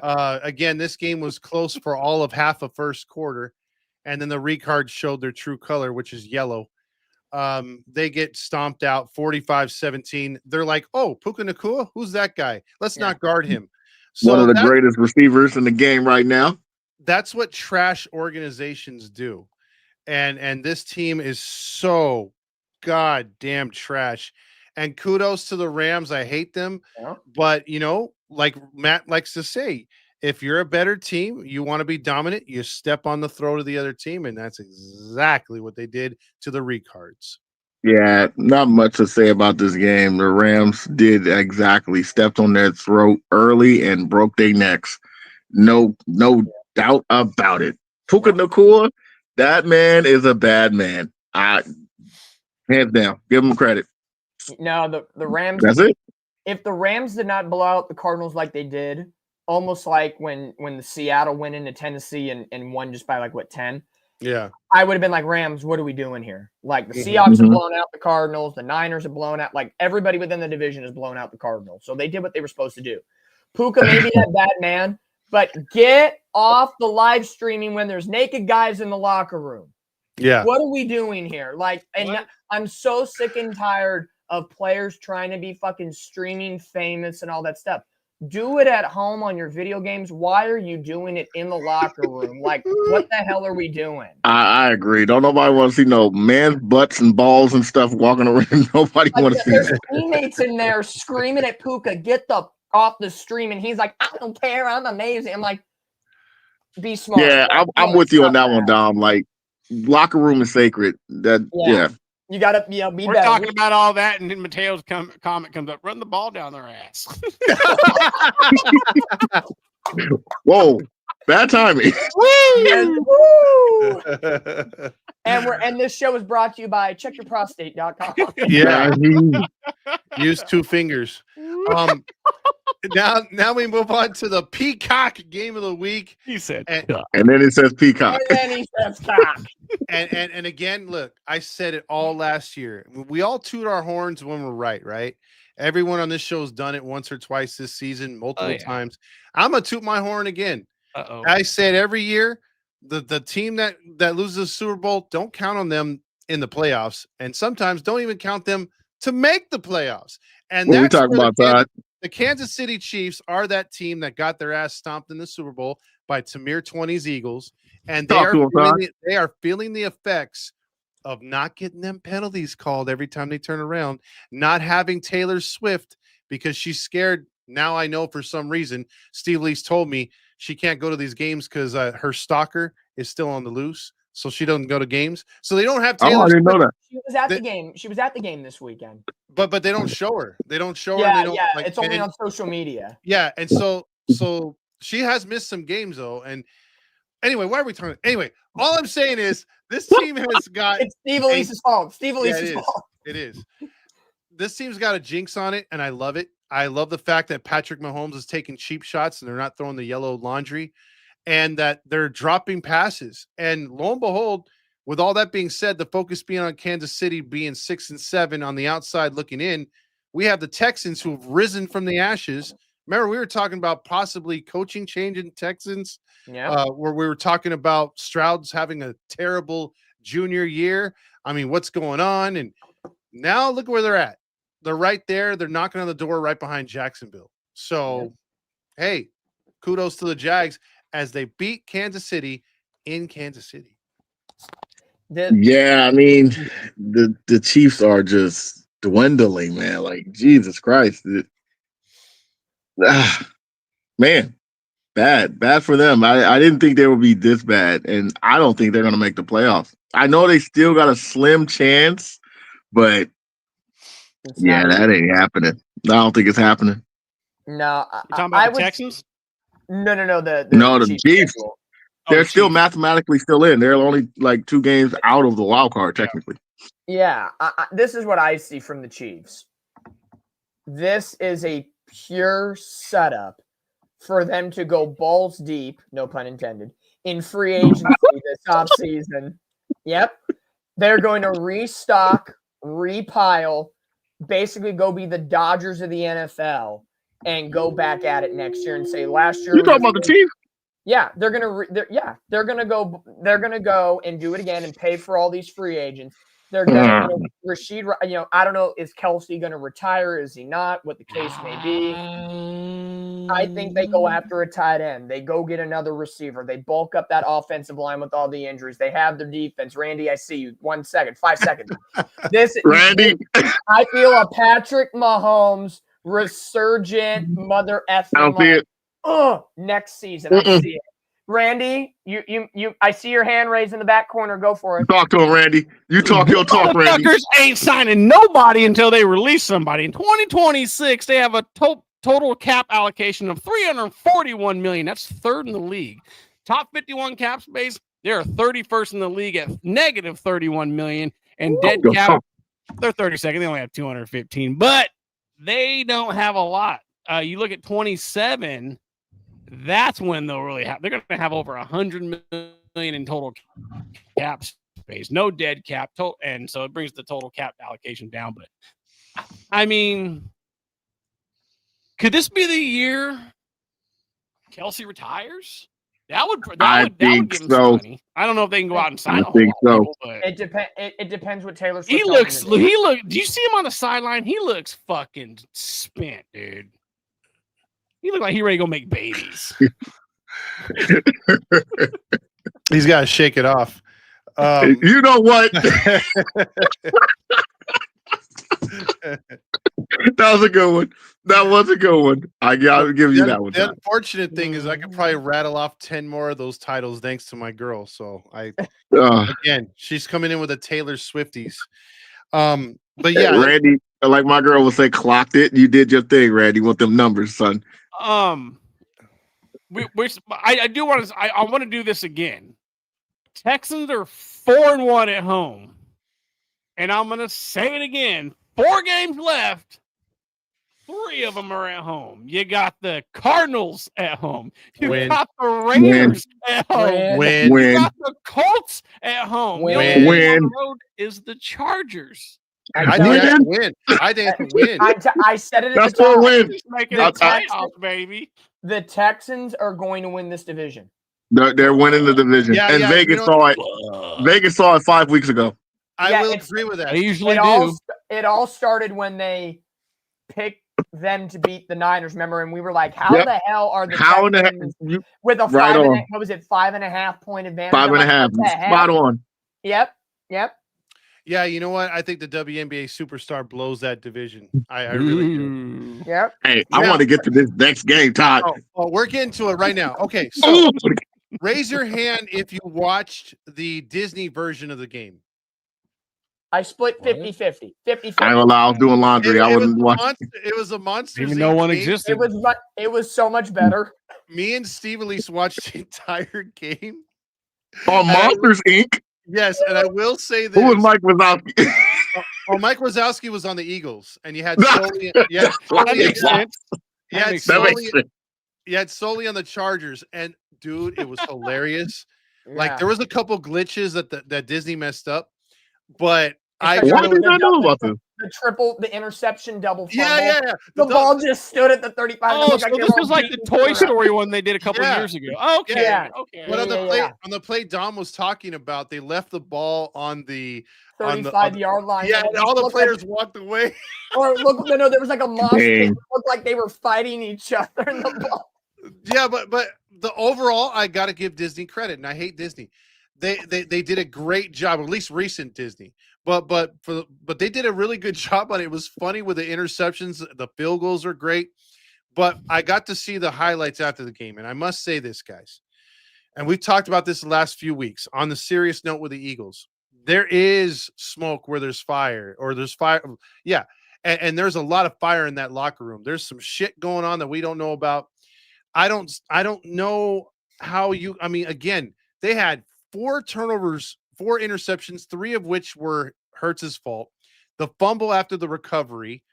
And so you have 5 total turnovers, and you still lost in overtime. Yep. The defense played its ass off. You got good running game from Barkley, but the quarterback play was off. The receivers were off.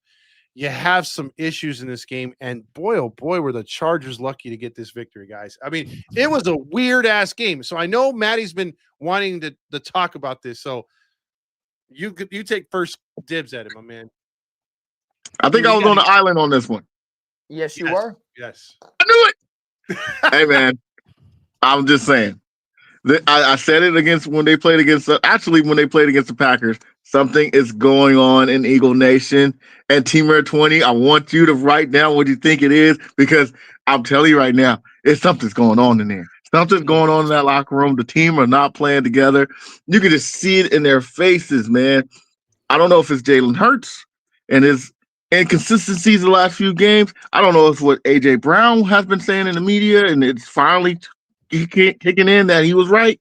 I don't know if it's Saquon not getting the touches. Are they done with the coach? I don't know what it is, but there's something brewing in Philly, and I'm loving every moment of it, because you know what that means for us Cowboys fans. There's a shot. There's a chance for us to make the playoff, and I just want them to lose. I don't want them to lose, baby, because this week, they're going to play the Raiders, and guess what?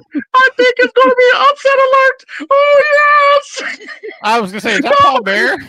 That is Paul Go Bear. ahead, dog. Man, oh man, no. Hey, think about it that way. That interception double fumble play. First time That was happened. crazy. First time since 1978 that Wow. has happened. Dang. So when that happens, you know something's not going right. To me, who's more cooked? Eagles or Ravens? They're very similar in a lot Very of ways, similar. I tell you.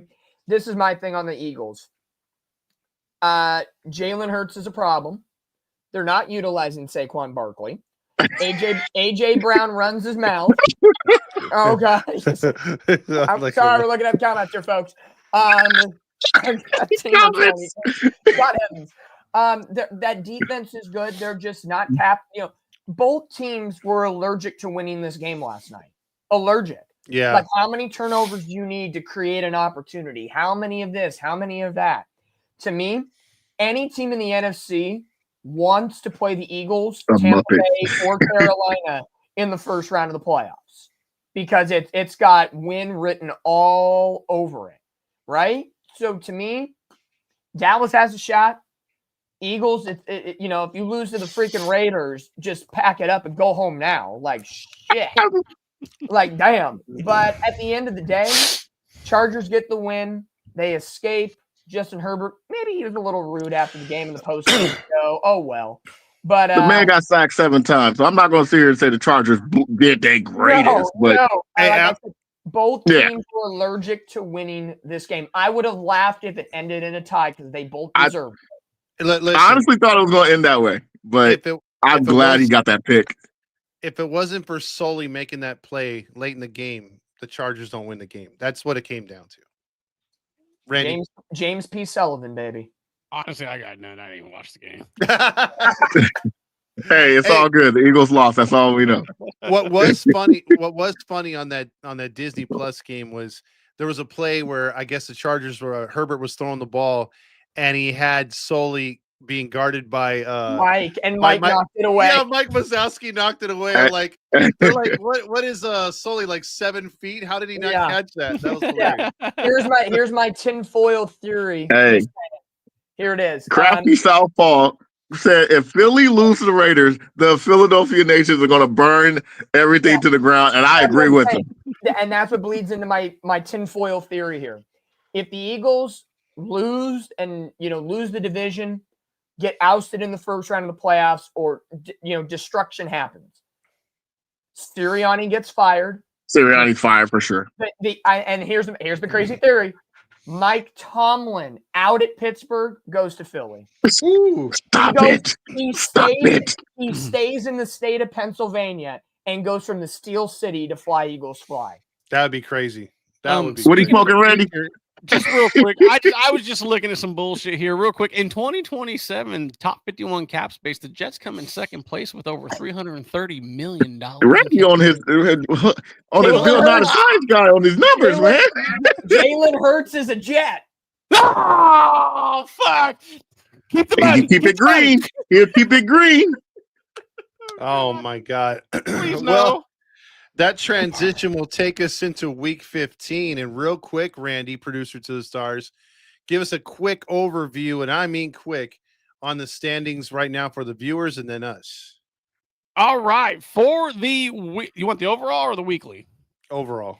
Overall, for the viewers, Omar in first place, 140-67. Coach Mateo up in second place this week at 136-71. Eric Ward falls into third at 136-71 as well.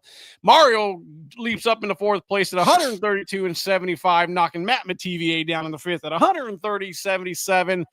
Rob again just stationary, 127-80 in last place. Overall for the host, Dominick in first place at 133-74. Todd Fox now with a 2-game slim fucking lead at second place at 126-81. Third place in Matty Matt, 122-85. And there I am down there in the dweller, 117-90. All right, folks, that will get us boat racing through the week 15 picks. So if you want to keep up with us, obviously, if you're participating in that, send your picks to Randy. He will take care of all the nooks and crannies. But if you just want to throw your picks up here in the comments, we encourage you to do that as well, even if you're not participating. So I also have the updated Island Boys standings for the season. Well, I'll add that into the mix. I've been keeping track now. Number one, myself, 6-4, a 600 winning percentage. Then you have Matty at 7-5, a 583 winning percentage. Todd in the third spot, 8-9, 470 winning percentage. And then our lovely Jets fan, Randy. He has gone out on a limb for so many teams, and they have burned his ass. You could see a freaking Brandon mark on both his cheeks at some point. Fair. 28 times he's put his heart on his sleeve. He is 8-20, a 286 winning percentage. Well, with that being said,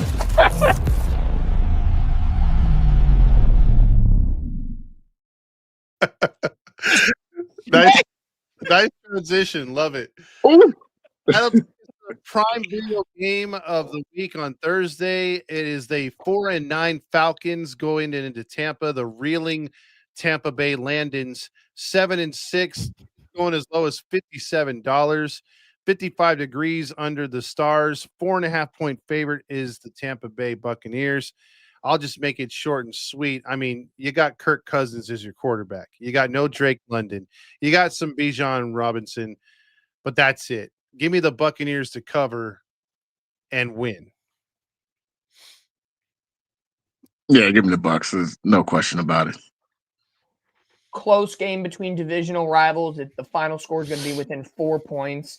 Baker Mayfield and the Bucs get the job done. I think there's rumors that I don't know if Mike Evans might come back this week, or he's been seen starting to work out a little bit. So check that if you're a fantasy lover, but give me the Bucs. Randy? He got to 27. This fool's an island boy, I guarantee it. Nah, he's bluffing. Nah, he ain't doing no Island Boy. He's bluffing.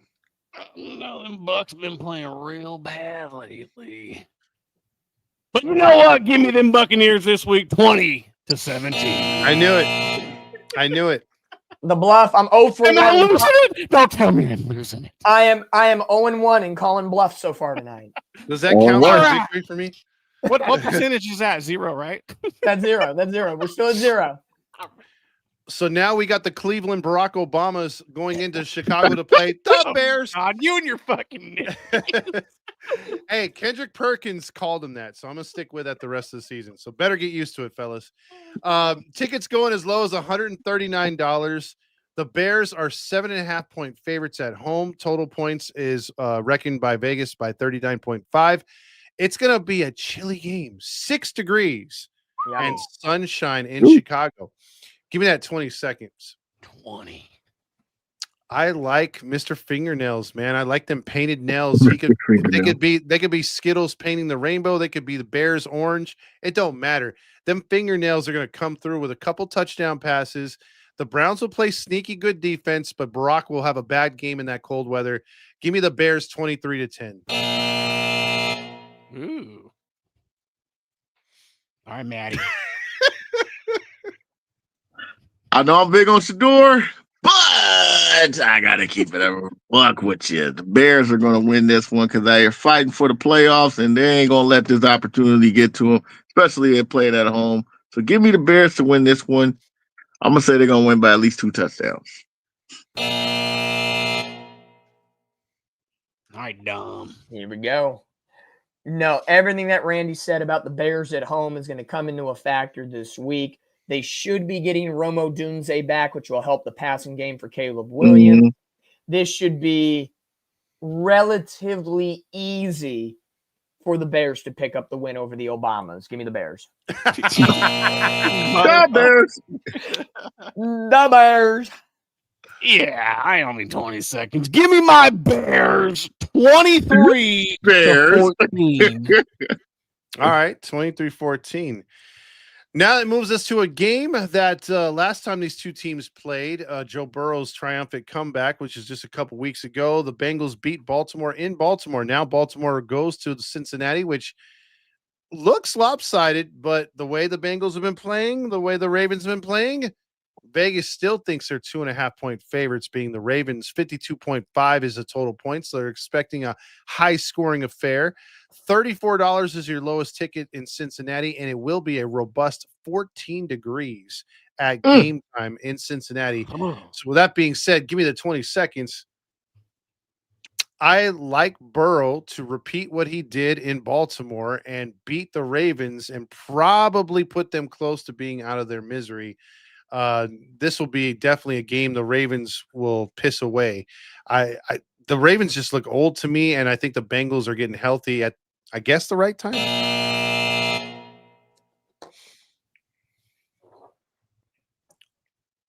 You were right, Todd. The Bengals are definitely getting healthy at the right time. And I don't know, man. I don't think the Ravens are going to beat the Bengals in this week. I still think they have a chance to make the playoffs because that division is up for grab, but just not this week. I'm going with the Bengals to win to keep their playoff hopes alive. So it's that Christmas time of year. We're 16 days away from the massive holiday.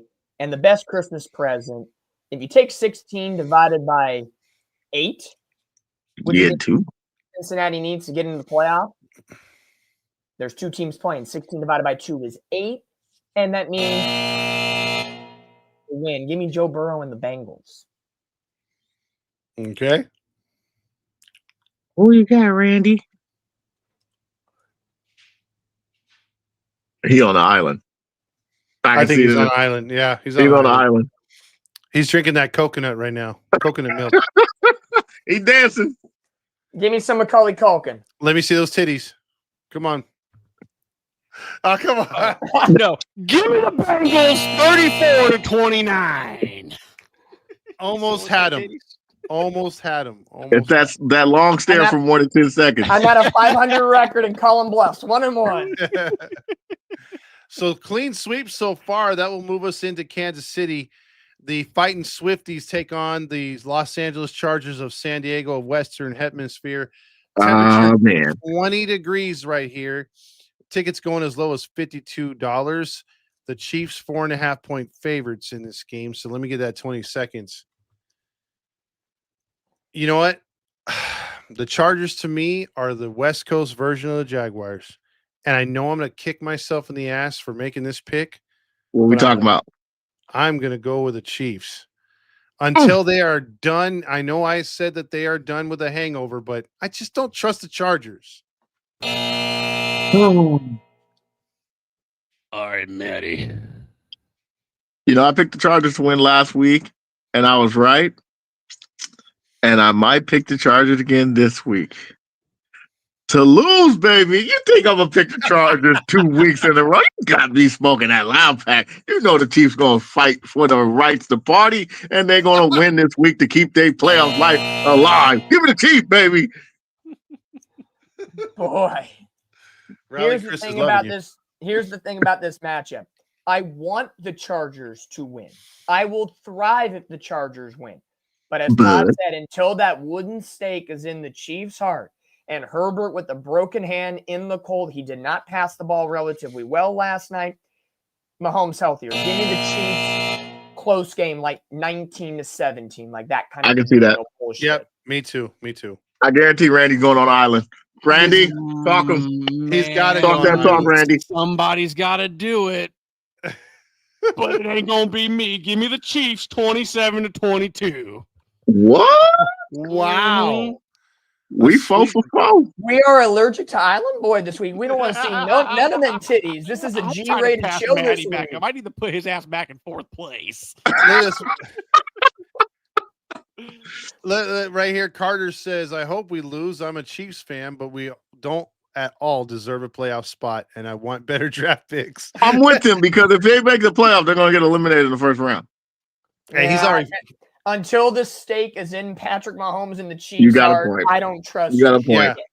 You can't. You got a point. You can't count them out. Now that'll move us to a really good game right here. Mr. Phantom agrees right there. Appreciate you guys in the comments. Thank you, guys. Bills versus Patriots. Now, the Patriots went into Buffalo and got that win. Tickets going as low as $277 in New England. Temperature will be 30 degrees and cloudy. Buffalo is a 1.5 point favorite. 50.5 is your total points. Josh Allen, Drake May matchup. Boy, is this one going to be a good one. Give me that 20 seconds.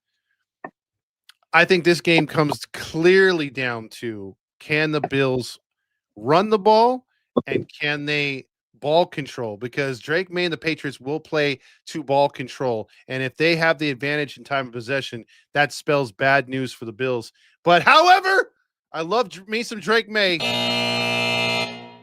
Give me Buffalo by a field goal. Oh, All right, man.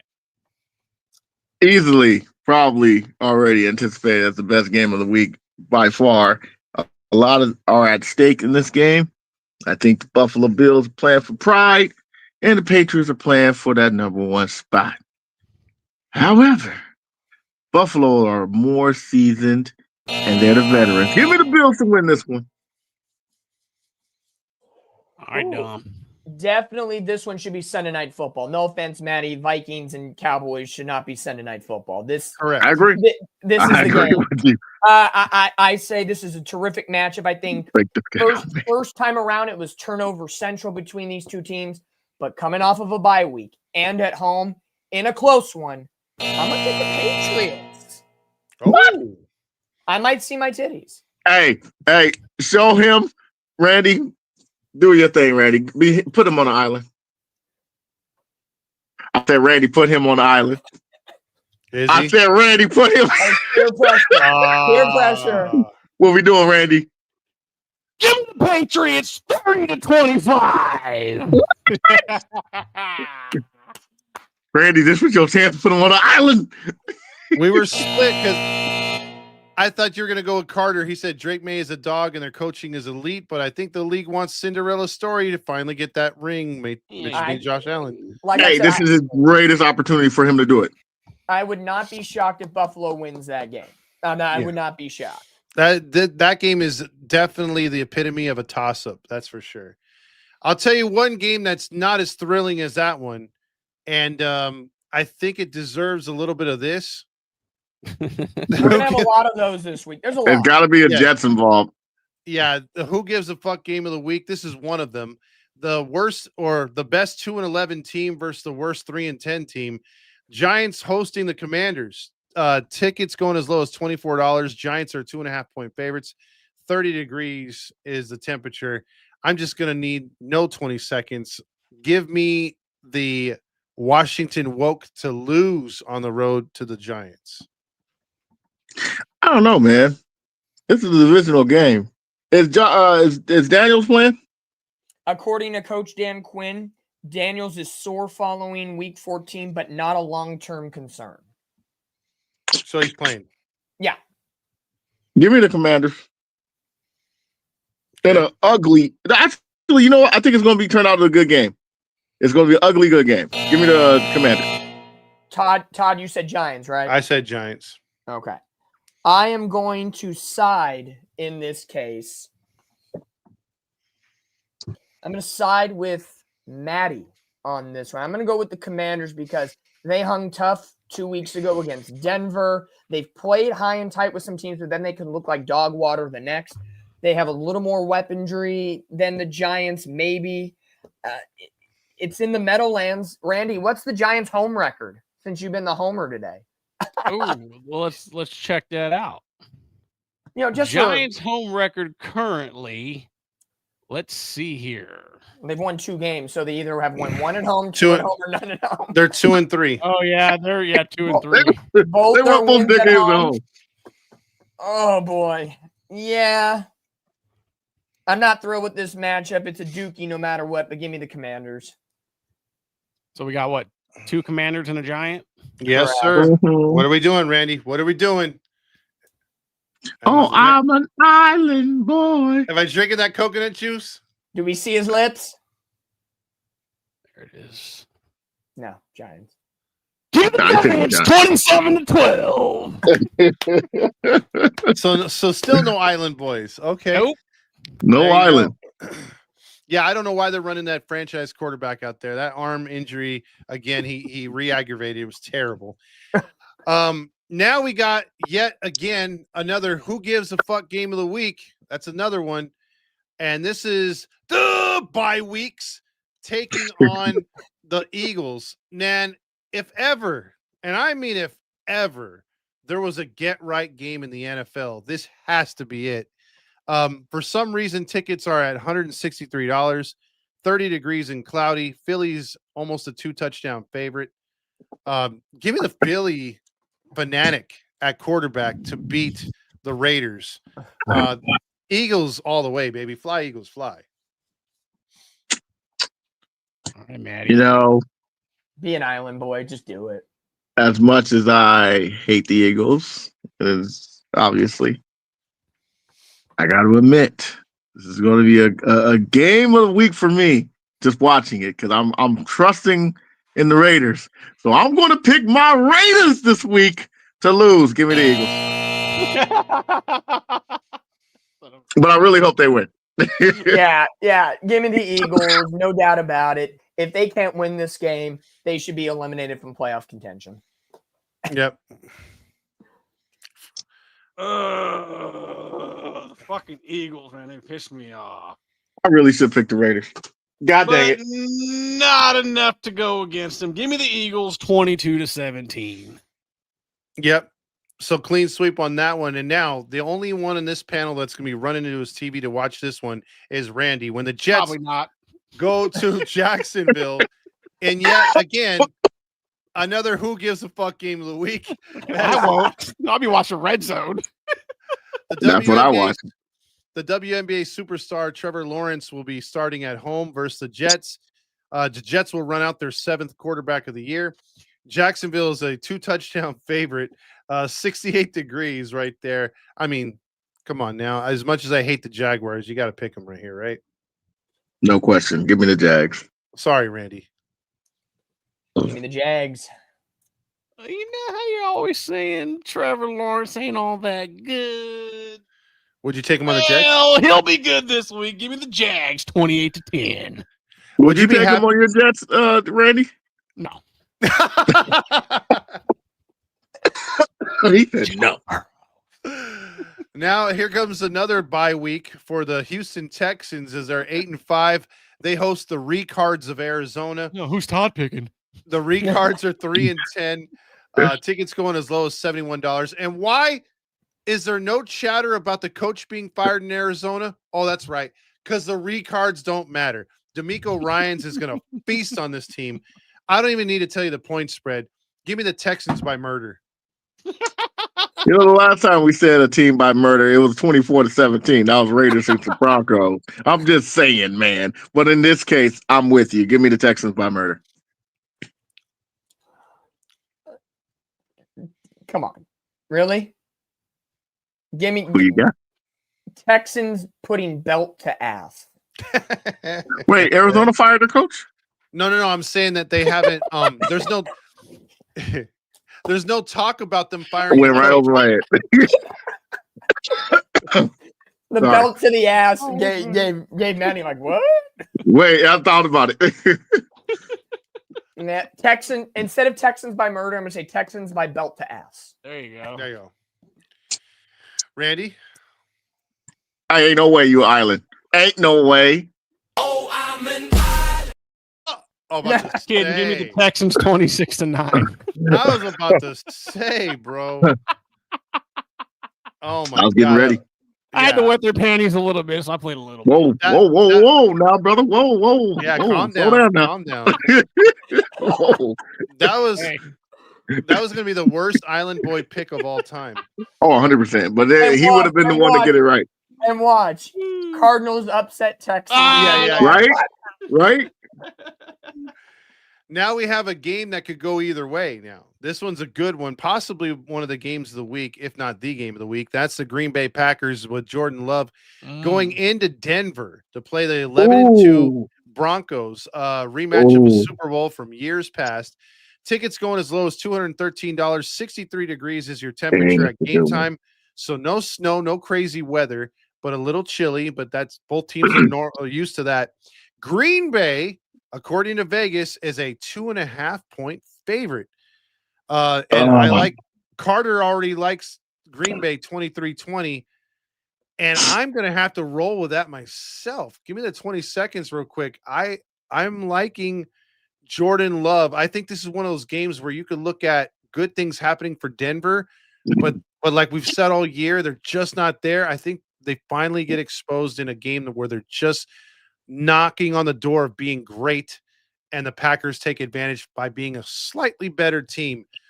I think Green Bay squeaks one out. All right, Matty.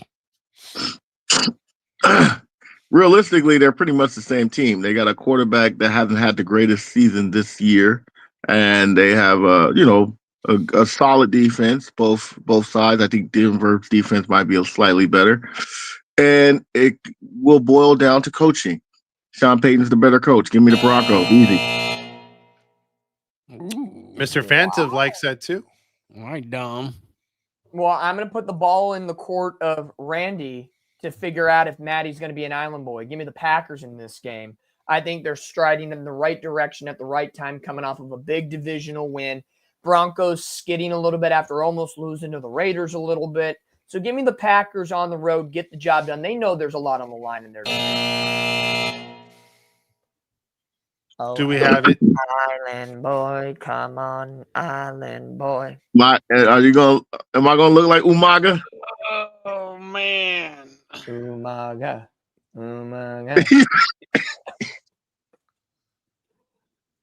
Give me the Broncos. Oh! 28-27. That's what I'm talking about, Randy. That's what I'm talking about, Randy. Y'all came for the OnlyFans titty show, and you guys are getting shut out. Dude, we paid for nothing. What the hell? Man, no man bun for Matt. What the hell's going on? they No ain't pouty throwing lip. up buns. They ain't throwing up bands, man. Ooh, look at this. Bo Nix and Brock Purdy would be an upgrade. Damn. Yikes. Shots fired. Ooh. Shots I fired. didn't even say that. Damn. Now this moves us on to a wait, hold on real quick. Man, if we had Brock Purdy, the Broncos would be 12-1 instead of 11-2. I love it. That's a good one. I love it. So let's on the nice one right there by Crafty too. Lions at Rams. So Ooh. whose house? Everybody's house. Lions. Except the Rams. Yes, it's a Lions We house. ain't lying. The Rams house. We ain't lying. Oh, I see what God. you did there, Dom. You got Goff versus the pumped in noise crowd from the Rams. Matthew Stafford. Rams are 5.5-point favorites. Tickets going as low as $151. 55.5 is your total point. So Vegas is expecting a shootout, and so am I. Out of all disdain, and again, this is why I've been losing picks, but I got a feeling that tonight's gonna be a good night. You got a feeling. Give me Jack Off and the Lions of the Trois to beat the Rams in whose house? The Rams. Fuck the Rams. I smell hate. Go Todd. Go Todd. All right, Matty. Hey, look, man. I'm gonna keep it 100 with y'all. The Rams look like the best team in football right now, hands down. They got it all. Quarterback's playing like MVP. Running game's pretty solid, and they got the best receiver in the game. Lions ain't the greatest team right now. They ain't playing like they used to. Give me the Rams. Oh, it's my turn now? Okay. For the master plan to work, let's go Lions. But for pick'ems, I'm gonna take the Rams. Oh, come on! I got a lead to uphold here, folks. Here we go. Here we go. Chess matches, baby. You got to win. Oh yeah. I'm an island boy. Yes, I'm an island boy. I'm just trying to be. Yes, I'm an island boy. I'm the only one that picked the team. Woo! Take it off. That's what Fuck you her get. up. That's what you get, Fuck her newbies. For those who on this panel are the only ones that pick the team. We're on an island, baby. We're an island boy. So we have really cringe graphics of us. That man puckered up. I swear. You like the thug Macaulay Culkin. Give me the Rams 31-22. Oh man. All right. Hey, He said CTE. I like that one. That's how I know I did good. You did great, Randy. He's gonna be dreaming about the island boy all night. Me puckering. Big old wet spot in the middle of the bed. Oh, that's nasty. All right, now you got an important game. This is a low-key good game right here. This is right here. Panthers need this win to stave off Tampa Bay, and the Saints are a sneaky, not good team, but they're a sneaky team. 3-10, 1-5 at home. Now, parking will cost you more than the actual game. Tickets going as low as $14. With that being said, Carolina is only a 2.5-point favorite. Saints perspective. Saints beat Carolina 17-7 earlier this season. Correct. But I am going to pick on the side of caution. And I do think the Panthers win this game, but they leave the Saints in it for the majority of it. Just saying. I think I want to pick the Saints, but I have a feeling the Panthers might win. Where'd you say it is? It's in Carolina? It's in New Orleans. Give me the Saints. Give me the Saints. Ooh. All right, big dumb. It's a difficult one. I'm not going to lie, because Carolina's coming off of a bye week, and the Panthers are a team that win every other game. New Orleans is a tough place to play. Show has been showing out. But both, Carolina's going to watch Thursday Night Football, and if Tampa Bay wins, they know they got to win. If they lose, they got to win. Err on the side of caution. Give me the Panthers. I think I'm an island boy. I think I'm an island. Oh, man bun. Come on, God. Randy. You know you want it. Come on. Oh, I'm an island boy. Yes, I'm an island boy. I'm just trying to be.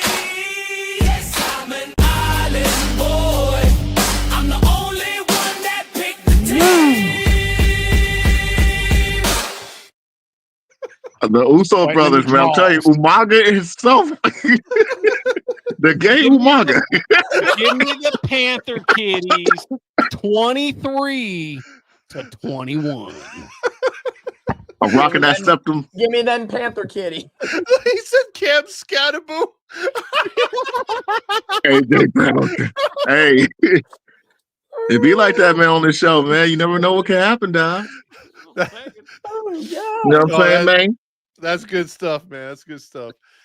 Now we have, listen, I thought there was a rule in the NFL that you cannot be on the bye week 2 weeks in a row, but apparently no one told that to the 49ers as they host the Tennessee Titans. This will be a bye week, unfortunately.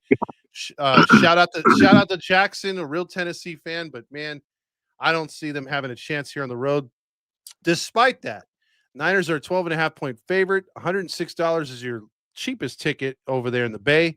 58 degrees. Weather will not be a factor. I don't need 20 seconds. I think the Niners, they steamroll the Titans. Niners. No, of course I got my boys. It's faithful to the Bay, baby. Let's go 49ers. But you come off the bye week, and in the Niners situation, you do not take anybody for granted. Ball out, do what you got to do. Defense, do their thing. Offense, score some points. Don't be the joke of the NFL this week. Go out and ball out. There you go. Yeah, give you the Niners 24-13.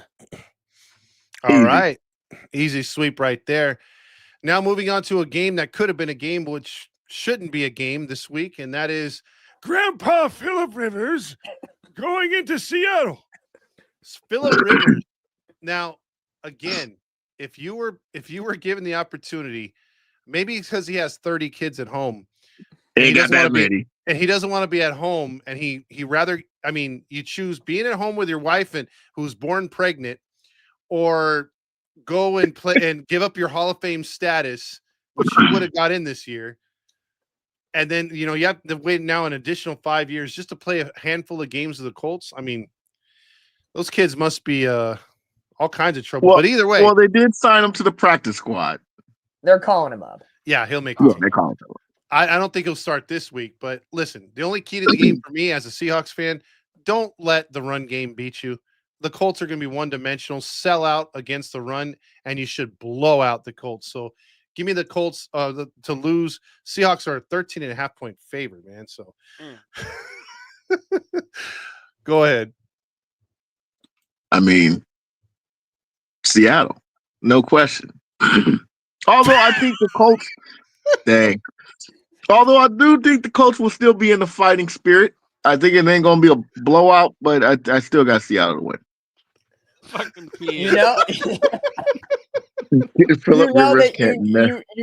Phillip Rivers' wife must be pregnant again if he needs this NFL 4-game salary.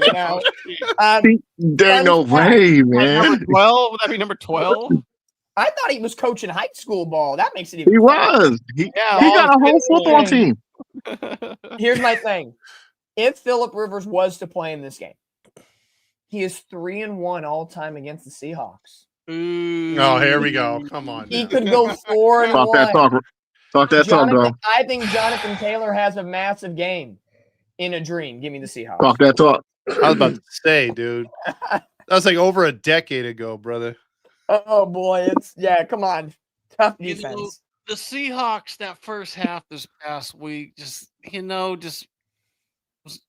was there something in my craw just stuck and I didn't like it. And you know what? This game's got trap game written all the fuck over it. But it ain't happening. Give me the Hawks 29-15. I could definitely see a trap game.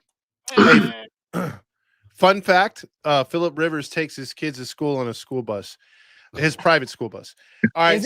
Isn't his oldest daughter that's not a creepier than a quarterback in the NFL? It's scary. Ugh. Hey, he touches his wife. She's like, babe, I'm pregnant. like just touches It'd her be like shoulder. that. Oh man. If he imagine what could happen if he leads the Colts to the playoffs. He's got what? How many kids they got? Like 12, 13 for real? To me, it's just it'd be like that. It's not like he's been like, hitting the teams. Hey, I'm there. I've been working out. If you need me, call me. I'm like, Joe Flacco. No, motherfucker, he's been home pounding the wife, driving the kids. Fucking, he ain't been throwing no footballs, bro. Come on. He's been barn raising and everything, man. So he's been throwing a seed around. Like, what other quarterbacks are throwing? like? What other quarterbacks are out there that they could have like? You couldn't pull Andrew Luck out of retirement. Like, holy shit, man, bro. Flashlight. I mean, you could trade for Zach Wilson. Hey, they could have made a trade for Russell Wilson. There you go. Fuck, bro. My man said she. That's Shiki from Don't Be a Menace. He can't play this week just so he can lose some belly weight. I guarantee you. Hey, T-Mare, that's a good one. That's a good one. No, in that movie I when was like Dashiki from Don't Be a Menace. Wrong. That's a good one. Fool. That's a good one. T-Mare.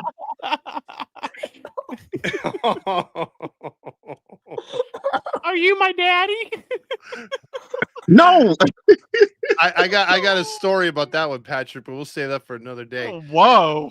The comments are going up. Yeah, they are. All right, so now we move. Speaking of that, since we're talking about a lot of cocks, let's talk about the Peacock game of the week. Oh, and Matty decided to leave. What the heck? I scared him away. Too much Philip River talk. He needed to have a moment to himself to collect his thoughts. So good, it went out. My phone went out. Damn. Oh. That's fucked up. Wow. All right, let's get back What's on the track. next game? Vikings at your Cowboys, Matty Matt. Vikings are 5-8. Number 9 is scary in the face. Cowboys got to get a win. They need this one bad, but the Vikings defense is really good. Dallas is a 5.5-point favorite. Tickets going as low as $36. It's indoors, 47.5. So they're expecting some points. Let me get that 20 seconds. You be nice. Matt, that Vikings defense is good. And I picked you guys last week to beat Detroit. And damn it, I'm going to make that same mistake again. I'm going to go with the Vikings, man. I don't trust the Cowboys, man. I don't trust the Cowboys. Damn. Wow. All right, Big Matty. This is do or die because this is our only challenging game. The next 4 games because we'll beat the Chargers. There's no question about that. We'll beat the Commanders. We'll beat the Giants. So I'm not worrying about those ons over there. But Vikings defense is good, but our offense is better. Give me the Cowboys. Ooh. All right, Big Dog. Oh man, I can't stop yawning. Once again, the ball is going to go in Randy's court to see if we see Todd's titties again. Give me the Cowboys in this game with the backs against the wall. They need a win. Minnesota, yeah, you can beat Commanders all day long, 31-0. But Dallas is a little bit better team, I'd say, than the Commanders. So give me the Cowboys. Randy? Oh, I'm an island boy. Yes, I'm an island boy. I'm just trying to be. Yes, I'm an island boy. I'm the only one that picked the team. So let's cut to the chase. Give me the Crap, baby. Cowboys 25-22. Oh, you're giving it a close game. Give me the JJ Legacy game, 2 interceptions, no touchdown. Damn. Wow. I can see that. Damn. Gronkowski. All right. Oh, my goodness. That moves us to the Monday night game. This game all of a sudden has some prevalence to it. Pittsburgh is a 3-point favorite at home against the Dolphins and Mr. Loafer's coach. Tickets going as low as $60. Miami in the cold, 21 degrees with a chance of flurries. Do or die for both these teams. The Ravens are on their heels and the Bengals, and the Dolphins are playing for a shot. So let's see what happens. Give me that 20 seconds. I'm going to go with Miami. Ooh. Oh. I think Tua makes a few plays. I think Miami keeps it rolling. And the Steelers look like the Ravens from last week, and they look old and outplayed at home. I hate picking against Tomlin, but, man, something tells me Miami. What's the points? I like Miami 25-21.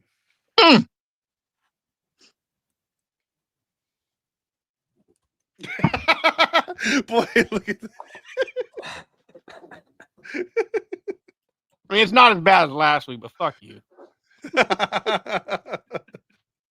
Oh, damn, Patrick.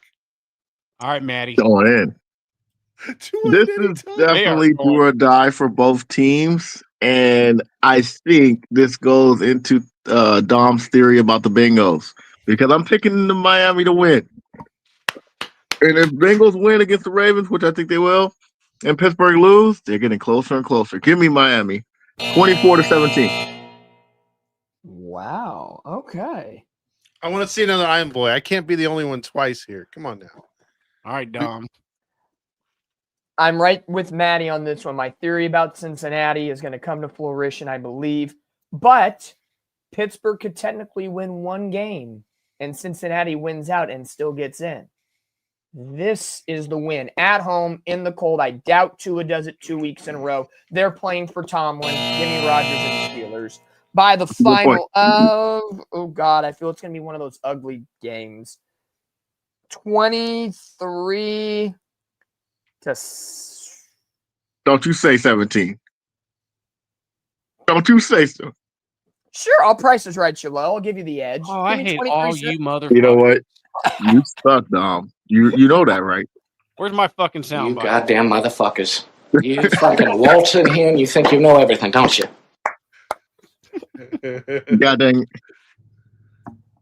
Come on, Randy. Make it happen. Do I get I'm to... an island boy. Yes, I'm an island boy. I'm just trying to be. Yes, I'm an island boy. I'm the only one that picked the team. Dom, I swear you like the white sideshow Bob, man. I promise you. God, no, give me them shamble-ass Dolphins 21-18 in an overtime finish. Is The there fact any that- way? Oh, go ahead.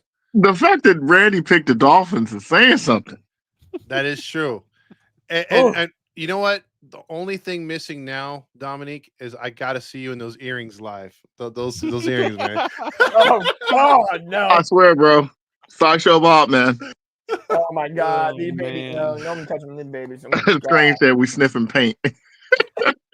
I got you on that shirt, Patrick. I saw that earlier. Yeah, it's strange. How in the hell did we have a show and Randy didn't have an Island Boy?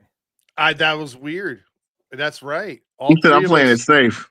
I'm picking what y'all pick. All right, so that's the picks for the week. We appreciate everybody that came on for the first time because we saw a lot of first timers on here too. Thank you, guys. Hope you enjoyed it. A lot of our regulars as well. It's been a little bit of a long show, but we had a lot to cover, a lot of news and notes in the NFL this week. It's going to make for an interesting week 15 as we come down the final stretch quarter of the season. A lot's going to change in the playoff hunt, so we'll see where this all goes. Next Halloween, we should all be Island Boys. Oh, we should. That'd be funny. That would be. But we appreciate everybody getting on here, and we look forward to seeing who picks what and who wins this week because we got to stop Dominique and we have to stop who's in first place? Smear 20. So, yes. Yeah. Yeah. He said whoever will lose between the Niners and Seattle should wear those earrings. Oh, there you go. It would be if it's for the division. If the master plan works, I'm with it. I would potentially be inclined. Okay. You know what? I say that. Potentially be inclined. If it comes down to the division, it's not just a write-off game. Yeah. I'd be down to wear those earrings. Yeah. I'll do Get it. a couple magnetic clip-on ones over here. I mean, come on, dude. I was in a thong on the baseball show, so I think Oh, I think I You could really pull was. off some earrings. I could It pull off really some was. no needles going through the ear, but we'll get some magnetic ones. We can make it There happen. you go. We'll look That'll good. work. All right. All right. So for Todd Fox, any parting words to the fans and whatnot? Thank you guys for watching, and for the new fans out there, we hope you enjoyed the show. Come back next week, yeah? Yeah. Cheers, you guys. Thank you guys for spending your Tuesday night with us. And as always, you know how it goes. Faithful to the Bay, baby. You know. Let's go. Yep. Thank you all for watching us here on the Unfiltered Sports Podcast. We love you all. We love bringing you this shit every week, even though this fucking sport sucks. Baseball sucks. Everything fucking sucks. So with that being said, we'll see y'all next week.